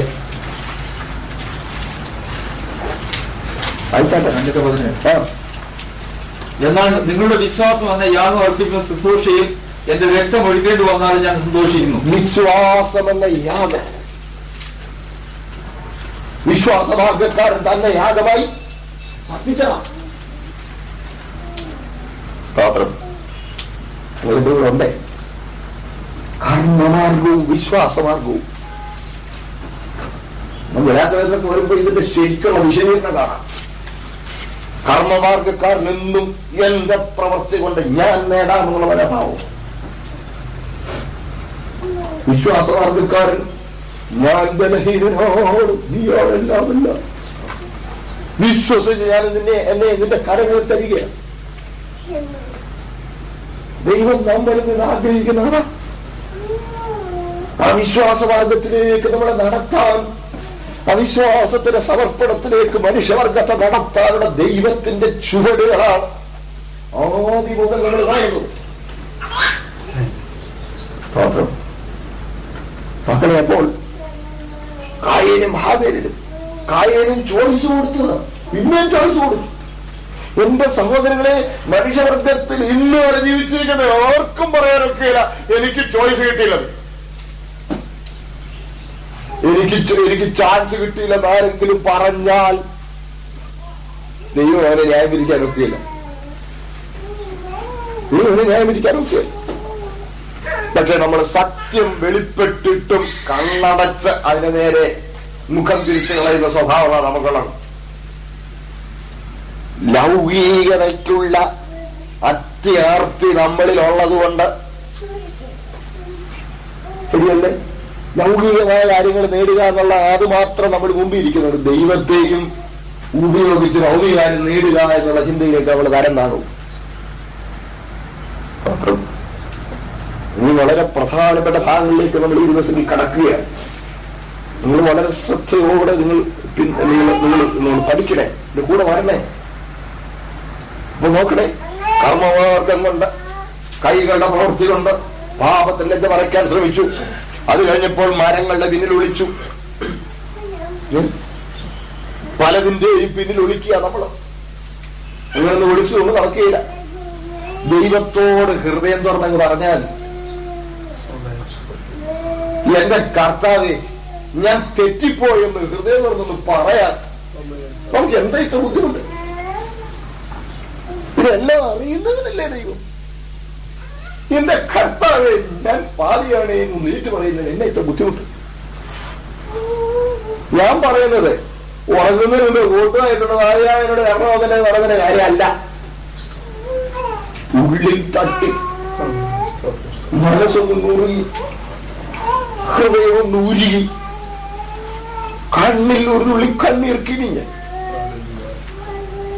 ദൈവസന്നിധി നേരിട്ട് പറയണം. അങ്ങനെ പറഞ്ഞിട്ടുണ്ട്. അപ്പ ഞാൻ പാപപ്രകൃതമുള്ളവൻ, ജന്മനാലെ പാപപ്രകൃതനുണ്ട്. ആ പാപപ്രകൃതത്തിനനുസരിച്ച് ഞാൻ പാപത്തിൽ തുടർന്നവനാണ്. പരിശുദ്ധനായ തിരുമേനിയുടെ തിരുമുമ്പിൽ നിൽക്കാൻ ഞാൻ യോഗ്യനല്ല. നിത്യത എന്റെ മുമ്പിലുണ്ടെന്ന് എനിക്കറിയാം. അല്ല ഞാൻ തിരുമേനിയോടുള്ള കൂട്ടായ്മ വസിക്കാൻ ഇടയാകേണ്ടതിന് ഇതാ ഞാൻ എന്നെ തൃക്കരങ്ങളിലേക്ക് തരുന്നെന്ന് നമുക്കൊന്ന് ഏറ്റു പറയാൻ മനസ്സുണ്ട്. ഒന്ന് ഉഴപ്പിയ കാര്യം കൊണ്ട് നടക്കുന്ന കാര്യമല്ല. നമ്മൾ ഇവിടുത്തെ ഒരു പ്രധാന കാര്യമാണ് നമ്മൾ ഉഴപ്പി ചെയ്യണം. ചെയ്യുമോ? വിചാരിക്കാൻ പോകുമ്പം ഡബിളി ചെക്ക് എവറി ഡീറ്റെയിൽ. ഇല്ല ഇല്ല ഇല്ല ഇല്ല ഇല്ല ഇല്ലേ, ഡബിളി ചെക്ക്. പക്ഷെ ആദ്യ വിഷയത്തിന് മാത്രം ചെല്ലുമ്പോ നമുക്ക് എന്നോട് ചോദിക്കാതെ അതായത് നീ താരം നിർത്ത, ഇങ്ങനെ ഒക്കുന്ന ഒത്താ മതി. ഇന്നും ഭയങ്കര സങ്കടമുണ്ട്. എനിക്ക് വളരെ സങ്കടമൊന്നുമില്ല. എനിക്ക് മനസ്സ് ഭയങ്കര വേദന തോന്നി. മനുഷ്യന്റെ സ്വഭാവം കൊണ്ട്, മനുഷ്യന്റെ മത്സരം കൊണ്ട് ബാക്കി എന്തിനും എന്തിനും തയ്യാറാണ്. ചൂട് വരുമ്പോൾ മാത്രം അത് പിശാച് നമ്മുടെ ഹൃദയം കവർന്നു കളയുന്നതാണ്. ഒരിക്കലും നമ്മൾ അതിനെ അനുഭവിക്കരുത്. അതിനുശേഷം ഈ മത്സരത്തിൽ തുടർന്ന മനുഷ്യനോട് ദൈവത്തിന്റെ ഇടപെടലാണ് നമുക്ക് പിന്നെ കാണാൻ കഴിയുന്നത്. നോഹയുടെ പ്രളയകാലമായപ്പോക്കെ അവരെ നശിപ്പിച്ചു. അവിടെ ചോയ്സ് കൊടുത്തു. 120 വർഷമാണ് നോഹ പ്രസംഗിച്ചത്.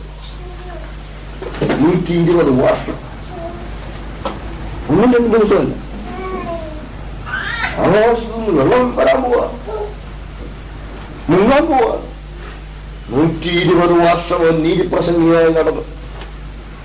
ആളുകൾ അവരെ പരിഹസിച്ചു കാണും. അതുവരെ കാണാത്ത കാര്യം ആ വിശ്വാസമാർഗം കണ്ടോ? വിശ്വാസമാണ്. അബ്രഹാം വരുമ്പോഴും വിശ്വാസമാർഗത്താൽ. നിങ്ങൾ വീട്ടിൽ ചെന്ന് റോമർ 4-ാം അധ്യായം വായിച്ചു നോക്കണം. ഏത് മാർഗത്താൽ? വിശ്വാസമാർഗത്താൽ. എന്താ വിശ്വാസം എന്ന് പറഞ്ഞാൽ എന്താണെന്ന് എനിക്ക് അടുത്ത ദിവസങ്ങൾ വിശദീകരിക്കണമെന്ന്. പവർ ഓഫ് പോസിറ്റീവ് തിങ്കിങ് അല്ല വിശ്വാസം. എബ്രാഹിം 11:1 അർത്ഥമൊക്കെ നമുക്ക് ചിന്തിക്കാനുണ്ട്. തെറ്റിദ്ധരിക്കരുത്. സ്തോത്രം. സമയമാകുന്നല്ലോ. ഈ അടുത്ത ഭാഗം ഞാൻ വേണം പറയാം. ഇത് വളരെ പ്രധാനപ്പെട്ട ചില ഭാഗങ്ങളിലേക്കാണ് നമുക്ക് പോകാനുള്ളത്. ഞാൻ ഇന്ന് പറഞ്ഞ കാര്യങ്ങളിൽ നിങ്ങൾക്ക് ന്യായമായി എന്തെങ്കിലും വിശദീകരണം വേണമെങ്കിൽ നിങ്ങൾ എന്നോട് ചോദിക്കണം. ഒരിക്കലും എങ്ങനെ ഞാൻ അതൊക്കെ ചോദിക്കുന്നത് എങ്ങനെ അങ്ങനെ വേണ്ടി ചോദിക്കുക അയാളെന്നെ വിചാരിക്കും നോക്കാം. ഞാൻ പറയുന്നതുകൊണ്ട് നിങ്ങൾ എതിർത്ത് പറയുന്നതുകൊണ്ട് എനിക്ക് ഒരു വിഷമവുമില്ല. എതിർത്ത് പറയാൻ നിങ്ങൾക്ക് തോന്നുന്നെങ്കിൽ എന്റെ പൊന്നു സഹോദരങ്ങളെ നിങ്ങൾ അങ്ങനെ ചെയ്യണം. ഞാന് നല്ല ഉറപ്പ് വരാത്ത ഒരു കാര്യവും പരസ്യമായിട്ട് പറയൂല. അതുകൊണ്ട് സമയത്തിന്റെ പരിമിതി എല്ലാം കൂടെ പരിഗണിച്ചിട്ടാണ് ചിലപ്പോൾ പറയുമ്പോൾ നിങ്ങൾക്ക് അത് ബോധ്യപ്പെടാൻ കഴിയാതെ പോയെങ്കിൽ ബോധ്യപ്പെട്ട് കിട്ടാൻ നിങ്ങൾക്ക് അവകാശമുണ്ട്. നമ്മൾ എന്താ വിചാരിക്കുന്നത്? നിങ്ങൾ എന്നെ നിങ്ങളുടെ ശുശ്രൂഷയ്ക്ക് അയച്ചു. നിങ്ങളുടെ വിലപ്പെട്ട സമയം വേർതിരിച്ച് ഈ തിരക്കിനിടയിൽ നിങ്ങൾ വരികയാണ്. എനിക്കറിയാം, ഞാൻ നിങ്ങളെ അഭിനന്ദിക്കുന്നു. പക്ഷെ അത് ബോധ്യപ്പെടാൻ നിങ്ങൾക്ക് അവകാശമുണ്ടെന്നുള്ള കാര്യം ഞാൻ ഒരിക്കൽ കൂടി നിങ്ങളെ ഓർമ്മിപ്പിക്കുകയാണ്. മാത്രം നിത്യത പണയപ്പെടുത്തിക്കൊണ്ട് എന്നാ ചെയ്യാനാ നമ്മളിവിടെ? നിങ്ങളുടെ കൂടെ ഉണ്ടേ? നിത്യത പണയം കൊടുത്തേച്ച് എന്നാ കിട്ടാനാ? എന്തോ ഇത് കിട്ടാനാ? അത് നിത്യത കണ്ടത്തിന് ഒരു ദാക്ഷിണ്യം ഉണ്ടാകരുത്. ബാക്കി പറഞ്ഞ നാളെ പറയാപ്പോൾ ആദമഹവുമായിട്ട് മത്സരം, അവിടെയും ദൈവത്തിന് കാരണം. കയ്യിൽ ഹാബേലിന്റെ മത്സരം, ദൈവത്തിന് കാരണം. മത്സരികളുടെ മേൽ പിന്നെയും പ്രളയം, അവിടെയും ചോയ്സ് കൊടുത്തായിരുന്നു. അവിടെയും ഒരു മത്സരത്തെ തുടർന്നവർക്കാണ് നാശമുണ്ടായത്. അനുസരിച്ചവർക്ക്, വിശ്വസിച്ചവർക്ക് എന്നും ദൈവ രക്ഷാമാർഗം ഒരുക്കിയിരുന്നു. അത് ഇന്ന് രാത്രി നമ്മൾ ഒരു ദിവസം ഒന്ന് തുറന്നു കൊടുക്കാം. എന്റെ കർത്താവേ, നമ്മുടെ കണ്ണുള്ള ഒരു നിമിഷമാണ്. എന്റെ കർത്താവേ, സ്വന്തമായി നേടാൻ എന്തെങ്കിലും കഴിയുമെന്ന് ഞാൻ എപ്പോഴെങ്കിലും ചിന്തിച്ചു പോയെങ്കിൽ എനിക്ക് തെറ്റി, നീ എന്നോട് ക്ഷമിക്കണമെന്ന് പറയാമോ? എനിക്ക് നേടാൻ കഴിയുമെന്ന് ഞാൻ ചിന്തിച്ചു പോയ പലതുമുണ്ട്. എന്നോട് ക്ഷമിക്കണം. അവിടുത്തെ കരുണ കരുണ കരുണ മാത്രം നമുക്ക് ദിവസം ഏറ്റുപോകാൻ കർത്താവിലുണ്ട്. നമ്മളെ ഓരോരുത്തരെയും വ്യക്തിപരമായി അവർ കണ്ടുകൊണ്ടിരിക്കുകയാണ്. ദൈവത്തോട് നമുക്ക് ആദമിനെ പോലെ അകൃത്യം ഹൃദയത്തിൽ മറച്ചു വെക്കരുത്. നമ്മുടെ അവസ്ഥ നമ്മൾ മറച്ചു വെക്കണ്ട. ലോകത്തിൽ വേറെ ആരോട് പറയുന്നതിനേക്കാളും ദൈവത്തോട് ആദ്യം നമ്മുടെ ഹൃദയം നമ്മൾ പറയാം. നമുക്ക് നമ്മെ തന്നെ ദൈവത്തിലേക്ക് ഒന്ന് ഏൽപ്പിച്ചു കൊടുക്കാം. നമുക്ക് പ്രാർത്ഥിക്കാം.